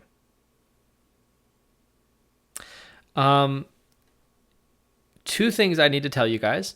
One, and I might be like 2 minutes too late. I apologize to Simon if I am 2 minutes too late. We are giving our streamer's prize to Simon Williams because, I mean, he's been crushing it. He's been streaming. He got to 5 out of 5, had an exciting game against Grichuk. So go to twitch.tv/gingergm. We're giving 20 gift subs to Simon's followers as his prize just for being awesome. So go ahead and check out his Twitch channel. If Simon has not yet given away those gift subs, then you could get one of the gift subs for being in his chat. And be sure to give him a follow while you're at it. If you haven't followed and Twitch's algorithm gives you a gift sub, I feel like that needs to be fixed. I feel like you should have to follow to get a gift sub. But go check out Simon Williams' channel. He wins our streamer's prize for today. Go check it out and maybe get a gift sub if you're fast. The other thing to tell you guys is that if you're not watching the game chat, you should go do that because, I mean, go to chess.com/live. I can share. Let me just grab the game link. What am I doing? Why am I making this hard on you when I can link you directly to Sasha versus Parham? Evidently, Wesley So is in the game chat and is hyping the game. Wesley So didn't play Title Tuesday today, but he's still watching it, and I understand he's been kibitzing and he's pumped about Grischuk playing Parhamov. So there's the game chat if you want to follow it yourself. This position looks so good for white to me. You know, when you have a hedgehog, classic strategy is black is trying to play pawn b5. This is what you want to do as black. Instead, white has managed to put a pawn on b5. And I think that means that this has gone as well as it possibly could for white, and then some. White's position is amazing. How you turn it into a concrete advantage, you win some material or you make some attack, I don't know, but I like it for white a lot.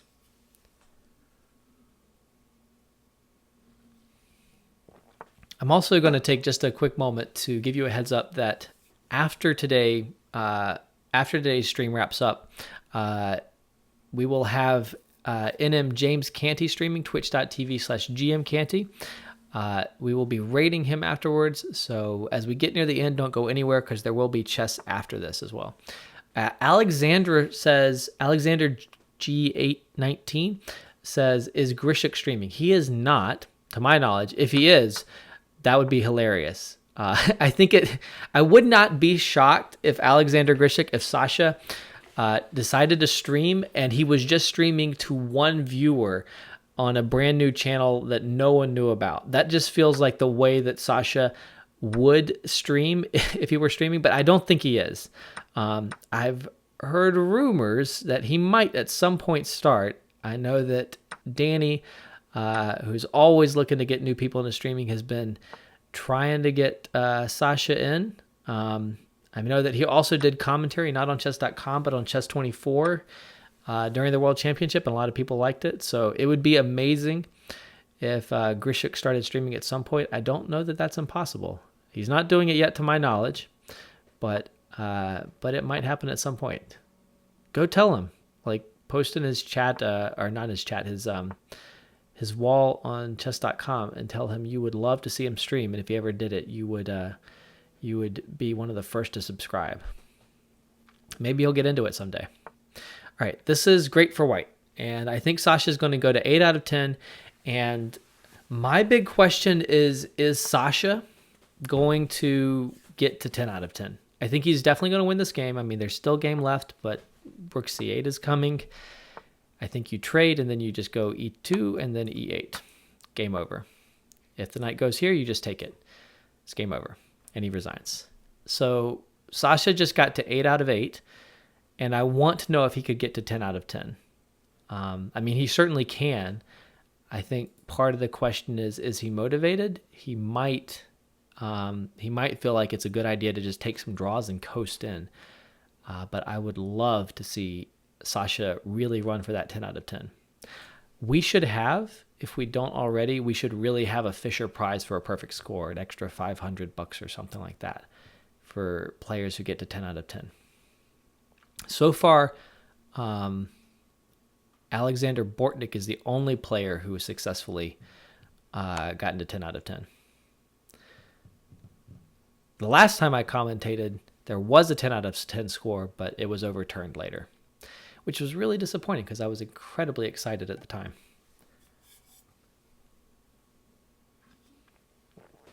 Omega Stevie says, Grischuk adopting Chess.com. You know, it's funny that Title Tuesday is 10-round Swiss. You are correct.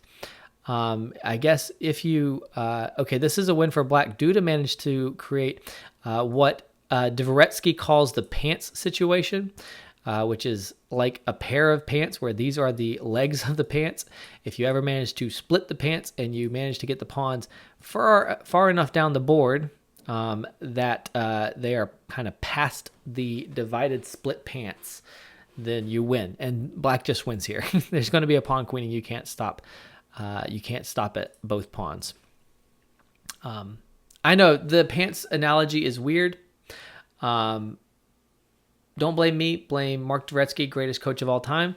If you're interested, though, check out his amazing book, Dvoretsky's Endgame Manual. He explains it. It's a really good explanation of theory in opposite colored bishop endgames, actually. All right, this is Vachier-Lagrave playing white. Looks good for white in that he's got a bishop versus a knight, and there are pawns on both sides of the board. So should be some chance to press. Ooh. Hit here. Suddenly black is better. He's going to have to give b3, and he's just down a pawn. Okay, and actually Vachier-Lagrave is playing black. I thought he was playing white when I just jumped in. So Vachier-Lagrave turned around what was a slightly worse position, and now we're going to see if he can win this position. I would certainly bet on him just because he's amazing. Look at how this knight is dominating this bishop. The bishop just feels very, very trapped. I liked what he was trying to do to push the pawn here and lock the pawn on a3, but he didn't manage to do it. White, I think, made a really good move with a4. And why is it resigns? I mean, I think that black is going to win. Oh, it's just because he's winning the c5 pawn, and then white was like, all right, that's enough for me. It's Vachier-Lagrave. I trust him. I don't need to see more. Jay Beast says, actually split passed pawns in the endgame were called trousers by the Russians long before Dvoretsky. I didn't know that, so thank you for informing me. I appreciate having the knowledge dropped. Okay, who's still in this round? Most of the round is over. Okay, still in Aryan Tari.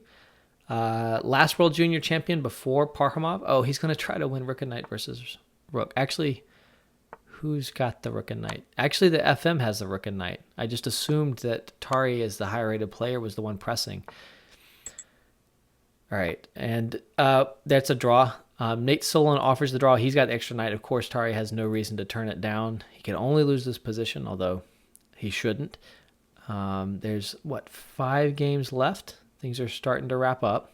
Rasmus Fana still playing. Looks like a drawn rook in game to me. Black has an extra pawn, but they're getting picked off. They can't make progress. The king is cut off from supporting his pawns in any way. Super duper drawn. I actually prefer white, and then white does manage to go and win the pawn, but it's still very, very drawn. The king is perfectly placed to draw the Philidor position. I don't know how many moves they're going to make before they agree a draw here. Seems like they could agree it now. It's very hard to press in this kind of position. When the defending king is in front of the pawn, there aren't even many tricks you can try. It's very easy to draw as black.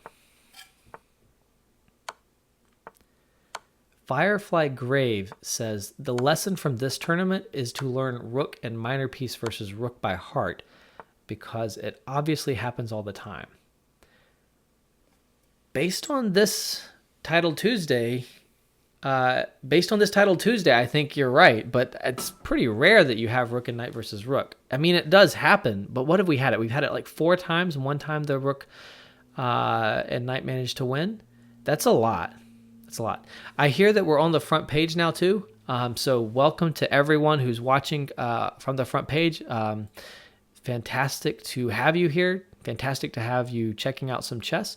We are entering the last 2 rounds of Title Tuesday, Chess.com's monthly tournament, first Tuesday of every month, with only title players, which are grandmasters, who are really good chess players, grandmasters,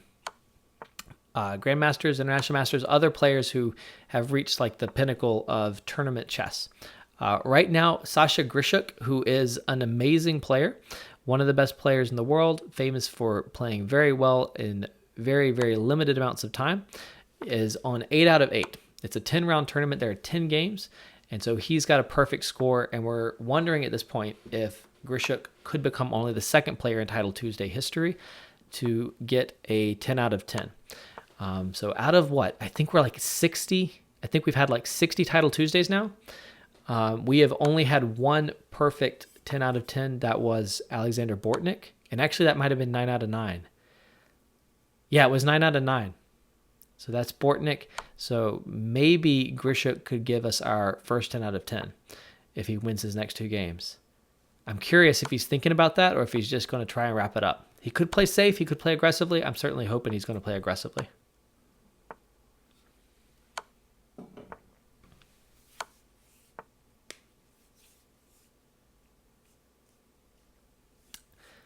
our apologies to Dame Tacos.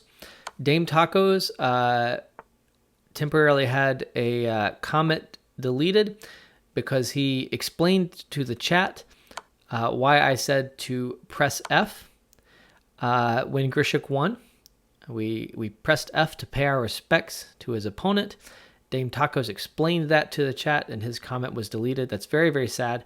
And I think the only way that we can properly commemorate Dame Tacos' deleted comment is to press F for Dame Tacos' comment. I mean, surely that's the only proper way to pay our respects to that particular deleted comment. Thank you to the chat for giving respects. I'm sorry, Dame Tacos. Great handle, by the way, Dame Tacos. Basically, anything Dame is great. There's Dame Helen Mirren, and then all the other Dames are also great. Someone says memeception. I like it. This is a draw. It will be drawn now. How's that for chess commentary, guys? That was accurate commentary, if nothing else, right? That wasn't great commentary, but that was 100% accurate. Oh my goodness. Oh, we've got Duda versus Grischuk. Fantastic. So Duda is white, Grischuk is black. Standings are Grischuk on 8 out of 8. Duda, Paris Ponce, Fedoseev, who we saw lose earlier in an upset, and Leo are all back at 7 out of 8. So I am pumped. This is some heated chess here because Duda, who's like what, 19 or 20 now, he defeated Grischuk in the Speed Chess Championship in, I think, the greatest Speed Chess Championship match of all time. So we've got some bad blood, so to speak, between these two players. I think they respect each other a ton. But Grischuk, when he lost that game, I mean, you can see like he was still, he cared when he lost that game. So Duda now has a chance to win again, potentially, to even the score for an exciting final round, while Grischuk, on the other hand, has a chance to maybe get revenge for his Speed Chess Championship loss, and win this game and move to 9 out of 10. So this is going to be exciting. This is going to be great chess no matter what. And I am excited to see how it comes out.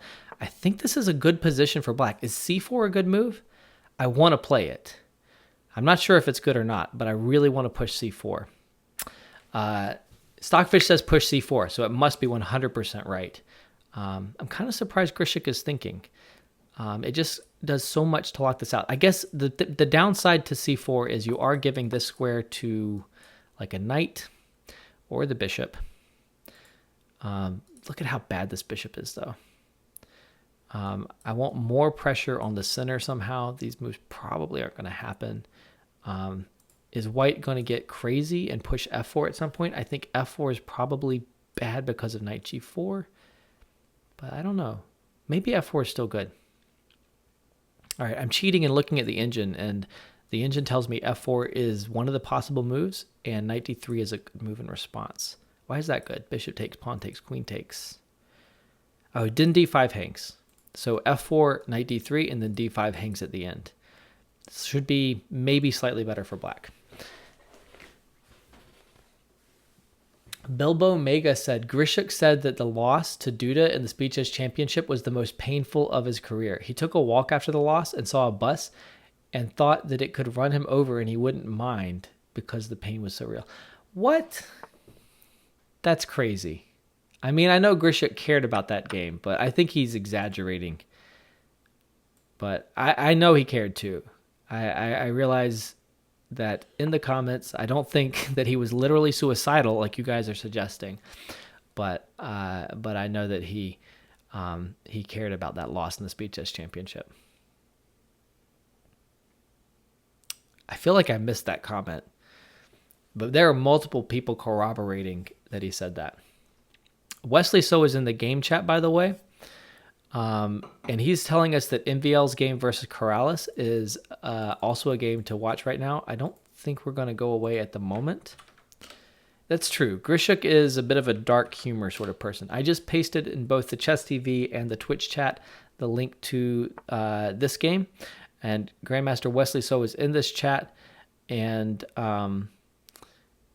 he's making a lot of interesting comments. So he's one of the best players in the world, and it's definitely great to see him in the chat. You can jump into the game chat right there and watch his comments. And he's also recommending the game MVL versus Fidel Corrales. So we'll try that out if I can find it. There it is. What is going on here? MVL is black. It looks like his trademark Najdorf, and his king does not look like it feels good, and it is in check. Isn't white up a couple of pawns? I have to do math here. White is up one pawn. Black just gained a pawn. White's king on d2 obviously does not feel good. This is hanging 2. It gets picked off. If you don't see anything better, why not take a pawn? Now, the white king has managed to castle, but black has 3 connected passed pawns over here. The bishop pair. Maybe there's some opportunity for Fidel Corrales to kind of muddy the waters a little bit, but it's hard to believe there are many tricks in this position. I would expect MVL to win pretty convincingly from here. Maybe at some point some attack on c2 could be good. Not yet, but maybe at some point. I think we're going to go back to the Duda Grischuk game. I expect MVL to win that game.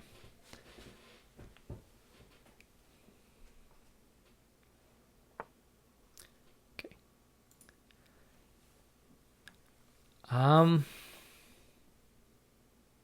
This D pawn feels so thoroughly blockaded right now. I really like black's position. I think that the D pawn is likely to be lost at some point. I don't know what you do here. Do you push like h5? I don't know. If you push h5, you really do create some risks on your own position. It's probably like the dumbest idea I've had today. So he just trades on g3. I don't know how black could make progress. We get a trade. Now what to do with this rook? Is he ever going to capture on d5? I don't think you would ever capture here. You walk into a pin. It's probably tactically losing. Yeah, it is tactically losing. Nice tactic here is if bishop takes, then knight e4 attacks the queen, and there's a pin, and then you can take on d5, and then you go knight f6 check. Okay. This pawn is always weak. Should be picked off eventually. Is it going to be picked off next move? There's like a check, but the check doesn't lead anywhere. King is very happy on g7. White really wishes that there was a dark squared bishop. This light squared bishop just cannot do a lot in this position. The evaluation just tanked. Is the queen trapped? I think the queen was trapped. Was that possible last move? Oh, wow. No. Hold on. Rook c8. Queen can escape, but bishop c6 trapped the queen. Okay, we've got to get back to the game. If the pawn takes, then queen takes rook. I'm totally all over Stockfish right now, right? I mean, I'm trying to form my own thoughts, but that's a line from Stockfish. Bishop c6 was an amazing move right there. Okay, back to the game. And Grischuk did manage to win d5. I'm expecting Grischuk to win this game. He's going to get to 9 out of 10. He can have 10 out of 10 if he wants. Well, it's not like it's so easy, but he's got a shot at 10 out of 10. He's going into the last round with a chance to have a perfect score if he wants to. He is playing so well here. We shouldn't underestimate Duda's chances entirely, though, because he did manage to swindle his way out of positions that were this bad in the Speed Chess Championship. So maybe the game is not over yet, although it feels very over. This queen is so good. There's no checks, and everything is under attack. Everything is defended. The pawns are just marching. He's trading off the rook to make sure that there's literally no tricks. You trade rooks, and then you put the queen back on d4. And Duda just resigns. He's like, yeah, that's enough for me. That's interesting. And he only had 3.3 seconds, and Grischuk was up 13 seconds. If Grischuk is up 13 seconds to 3 seconds, he's always going to win. And if Grischuk is up, he's always winning. He's basically never up, though. He's always down on time. Grischuk on 9 out of 10, guys. Sasha Grischuk on 9 out of 10. That's fantastic. And that is a nice revenge for the Speed Chess Championship loss that Grischuk experienced against Duda. I think he would go a long way to wiping that loss away from his memory if he manages to take that beautiful victory he just scored against Duda and finish off with a 10 out of 10. Has he clinched the tournament yet? I don't know that he has. There is an 8 out of 9, Federico Perez Ponce. So in the last round, they are likely to play. Should be Grischuk versus Genghis K, which is Federico Perez Ponce. And if Perez Ponce could win, he could tie Grischuk on 9 out of 9. I'm inclined to think that Grischuk, has the option either to press for the win or he could just take a draw. If he offers a draw, I think Perez Ponce would just take it. So he could just coast in, but I'm hoping that Grischuk in the last round is going to throw everything at his opponent and really go for that 10 out of 10. Okay, Liu won on time. I'm checking some of the other games that are finishing up. Fedoseev just lost to International Master Liu, so that's interesting. Indian lad who won last year, who we watched earlier in an amazing game against Grischuk, now is up 2 pawns and should win comfortably. We tuned in right as White managed to get skewered with the king and the bishop, and White, unless there was a tactic right before that, White should have been close to winning before he dropped the bishop. Maybe it was still drawn. I'm not sure. Kevlishvili resigns, or no. Kevlishvili wins by resignation. Indian lad resigns. I apologize. That's an upset. Indian lad's been doing so well, and again, he won last Title Tuesday. Gata Komsky still in, I think. Let's check out Gata. Looks good for black. I'm expecting the king to get in somewhere and then c2. Eventually, I think white wins, or black wins c2. Yep. This pawn isn't going to promote, but it ties the white king down. Why did he not take on c2 right away? I don't get that. I think it's still winning for black, but what am I missing? I don't know why I played bishop f2. Okay. One big problem, okay, you can't stop this pawn. It's going to promote, is if the knight ever managed to sacrifice itself for the pawn, it'd be a draw because wrong colored pawn. But this is going to promote safely. So no wrong color rook pawn. There, Gata Komsky wins by resignation. Congratulations to Gata, who might be streaming. I don't know if he's streaming this time. He often does stream. But he might be streaming on his Twitch channel. Okay, looks like we've got about 5-6 games left. 2 games. Only 2 games after it refreshes. White should win pretty comfortably. 2 FIDE Masters here. Max Meinek says that Gata isn't in the follow channel. He might not be. So if he's not, he's probably not streaming today. That's a good point. So he's not streaming today. Gata's playing and not streaming, which probably helps him perform a little bit better. It's tough to stream and play. And this position, I think it's just a draw. White is trying to push. White is trying to push by infiltrating with the king and then the bishop, but I don't think you can really push. I don't know what. You put the bishop on e8, and if black traded the bishops, then you would win if you were white, but I think that black just shuffles here. If you put the bishop on e8, then the bishop can just move away, and while the bishop's here, the king can't get closer. You can't ever push the king away from d6. If you can't push the black king away from d6. How are you ever really making progress? You're just shuffling. Max pointed out that Gata changed his handle, and I have no idea why he did that. Gata is a fantastic and unique person who does whatever Gata wants. And like he changed his handle. I don't think he told anyone. One day we were like, hey, wait, Gata has a new handle. What's up with that? Some of the players are in the game chat, and they're requesting the players to draw their game so they can get on with the final round. They've had enough of the bishops dancing around like this. This is probably the worst dance of bishops since the College of Cardinals had a hoedown. I think this is pretty sad right there.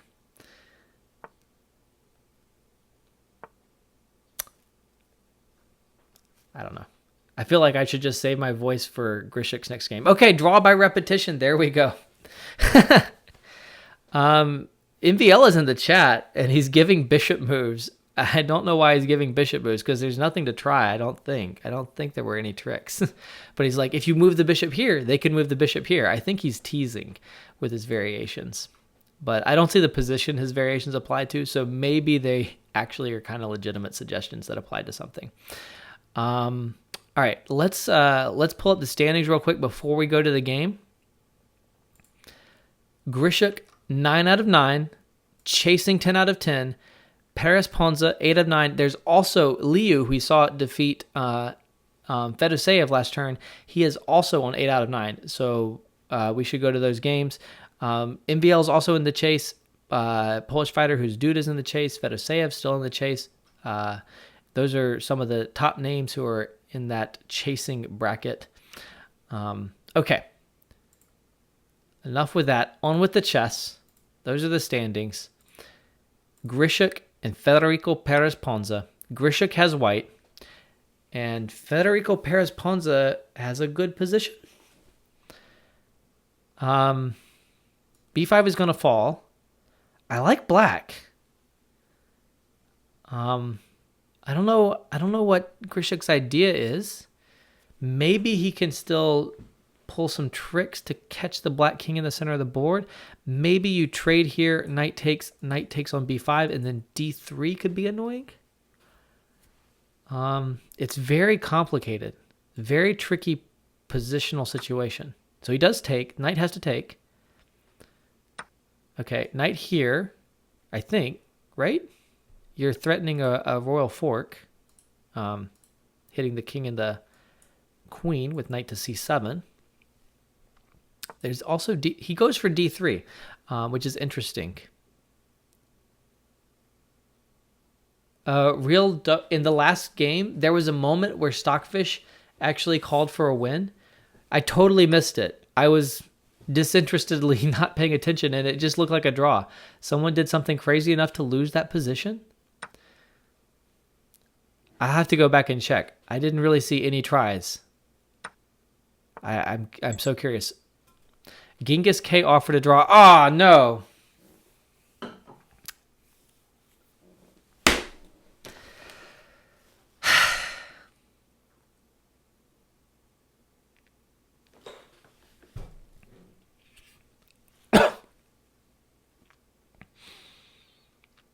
That's disappointing. Really disappointing. Press F to pay your respects to Blitz Chess. Like at the World Championship, where they had 12 consecutive draws, right? And it was like classical chess is dead. If players are just going to draw their final round game when they have a shot at the perfect 10 out of 10, which no one has ever achieved, and they're going to agree a draw, then Blitz Chess must be dead too. Sad.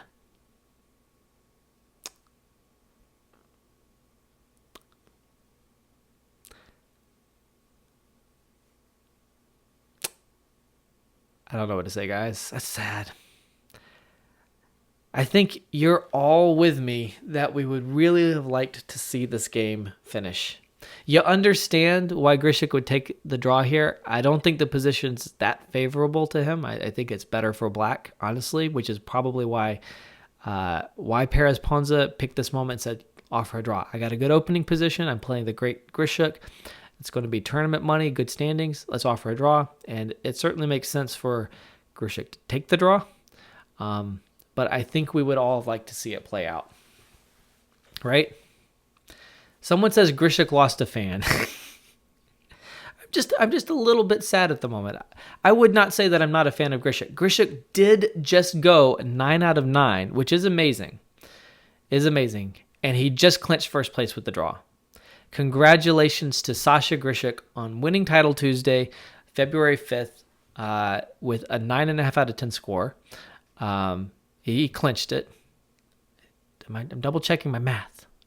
But he clinched it. 9.5 out of 10. So that's absolutely incredible. I would have liked to see this game finish over the board.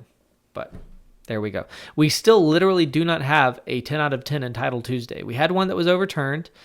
We had a 9 out of 9, which is the only perfect score. And that was from Alexander Bordnik, right? But we have never had a 10 out of 10.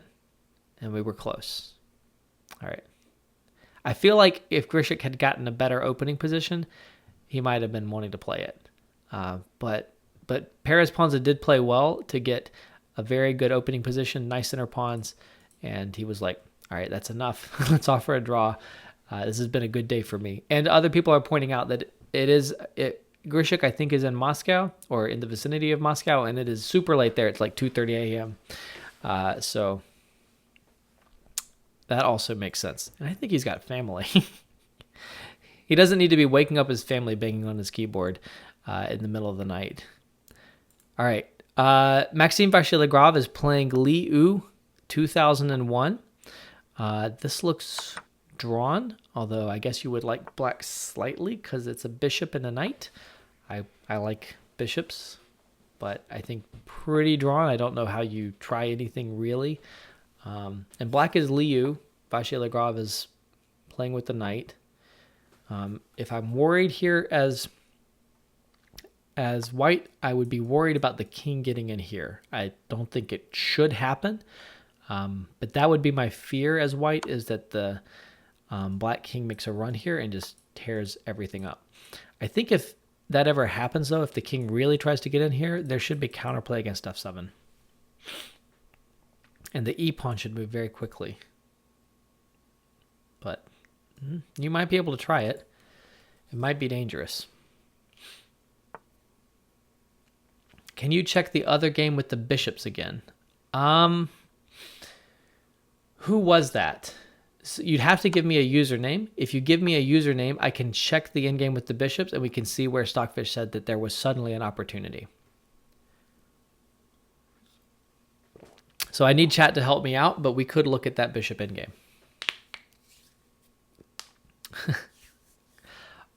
Arden Canilio says, we didn't get what we wanted. We got what we deserved. Thanks, Perez Ponza.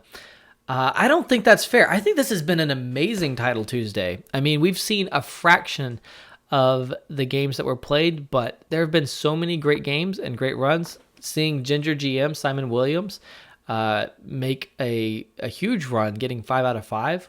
That was fantastic. That was great viewing. Seeing his game against Grichuk was great. Grischuk versus Indian Lad with that fantastic, knight c5 at the end. I think these are all some really excellent competitive moments. I hope you guys have had a good time watching Title Tuesday today. We've got a few games finishing up, but we will be wrapping up before too long. Grischuk, again, has won Title Tuesday. When we wrap up, though, twitch.tv/GMCanty will be live. He might be live already, and we'll be rating him, so I encourage everyone to stick around and be sure to watch him. Give him a follow after we go ahead and rate him. So in a few minutes, we'll be rating him. The chess party will continue even though the tournament is starting to wind down. Yazan asks, is this the last round? Yes, this is the last round. And Sasha is first. He is clinched first. I have usernames from Max Mlynek for the bishop endgame. So we're going to try it out. We're going to see if we can pull up that bishop endgame. I'll throw one shout out my way as well. There are many people to follow. Check out the follows extension on the channel. Hover over it. You can follow some other great chess streamers. If you want to follow my channel, twitch.tv/Sam Copeland, I would certainly appreciate that. Have a good time playing a lot of chess. I flag a lot, solve some puzzles, etc. Okay. So we've got the Kurai. No, this is not right. I'm looking at the username that I was given. Oh, it must be his game from this current round. I need to go back a little further. This game? Okay. So there was a missed opportunity in this game that we had. Okay. Bishop G8 is suggested.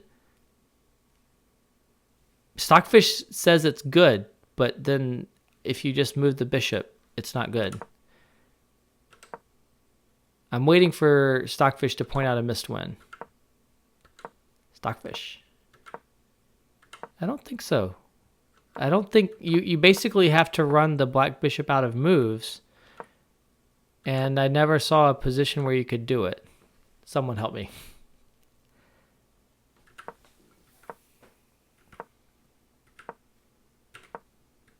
I don't know. They did this for 50 moves or so, guys. How long am I going to look for a missed win? There was a moment that the eval bar shot up. Yeah, it's here. It basically, this is the same position we had later. And for a moment, the eval bar shoots up. For like a split second, the eval bar shoots up. But then if you make the moves it's suggesting, the bishop can always shuffle somewhere. There's not really any tricks. If the bishop pulls back here, you can just go here. If the bishop goes to e8, you just don't trade bishops. You just go here. It shoots up for a moment, but the king sits on d6, and as long as black makes sensible bishop moves, there's no real tricks. So good to go back and look at that, because that was interesting, and people were making some interesting comments in the chat, but I don't think there was actually anything like a missed win really there. Someone points out that MVL on his stream tried to find a winning plan for white, but he couldn't. That's got to be crazy instructive. So I would encourage everyone to check out MVL's video archive and see him talk about that bishop endgame. Because my commentary is limited to, I don't see a win, and Stockfish doesn't either. But MVL, I'm sure, has some really insightful comments about how you can try and how black is hanging on. So definitely check out MVL's comments on that endgame. Okay, there are a few games wrapping up. This looks like a draw. All the other games that are wrapping up are between FMs and IMs. All the tournament leaders are done, so we're actually going to step away kind of from the chess. I'm not going to comment on these last few games that are finishing up. I'm going to pull up the standings again so we can see the final standings. It is Grischuk in first with 9.5 out of 10. Obviously, I think I and others were disappointed not to see that game finish over the board, but the draw clinched him an amazing result today. He played some fantastic chess, was really exciting all day long. Congratulations to Sasha Grischuk on his win, 9.5 out of 10. That is the tournament finishing up. Genghis Perez Ponza, who took that draw in the last round and played a good opening there and had a great tournament, is in second, but also tied with him is Liu, Zavan Chessmood, Zavan Andreassian, Jack Snipe, who I think is Benjamin Bach. I could be wrong there. And then 8 out of 10, we have Leon Beast, MVL, Big Fish 1995 is Fedoseev, Ichirizaga, Duda, and Magsudlu also finished the tournament. Great result. Dominguez, Komsky, and in the end, Simon Williams had a great start with 5.5 out of 5. Or sorry, 5 out of 5. 5.5 out of 5 would be amazing. 5.5 out of 5 would be incredible. He started with 5 out of 5. If he started with 5.5 out of 5, we should do some checking for engine use. We should check for engine use. Anyone who scores 5.5 out of 5, check them for engine use. I hope we do that. I hope we have an algorithm that does that. But he started with 5 out of 5, and he finished with 7 out of 10, which is a great result. But I'm sure he didn't finish quite as well as he wanted to in the end. Of course, when you start that well, the opposition you have at the end is crazy difficult. Armenia Eagles are in the chat, by the way. Shout out to them. Follow them. Zavin Chessmood, who tied for second, is an Armenia Eagle and is playing in the Pro Chess League. Some other quick shout outs as we wrap up. Pro Chess League is tomorrow and Saturday. Go to Pro Chess League tomorrow and Thursday. I'm really tired. I'm saying everything wrong. Also, Grandmaster Jan Ludwig Hammer is rating with a party of 155. He just played. That's amazing. Follow Jan Ludwig Hammer. But the Pro Chess League is tomorrow and then Thursday this week. Go ahead and go to prochessleague.com to see the schedule. There's a great link there. But that's going to be incredible viewing. But for now, we're going to have Grandmaster Canty. He's going live, and we're going to raid him. I think he's already live, and I'm also getting confirmation that Jack Snipe is Bach. So stick around. We're going to raid GM Canty right now. Thanks so much, guys. I hope you had a great time. This was an incredible Title Tuesday.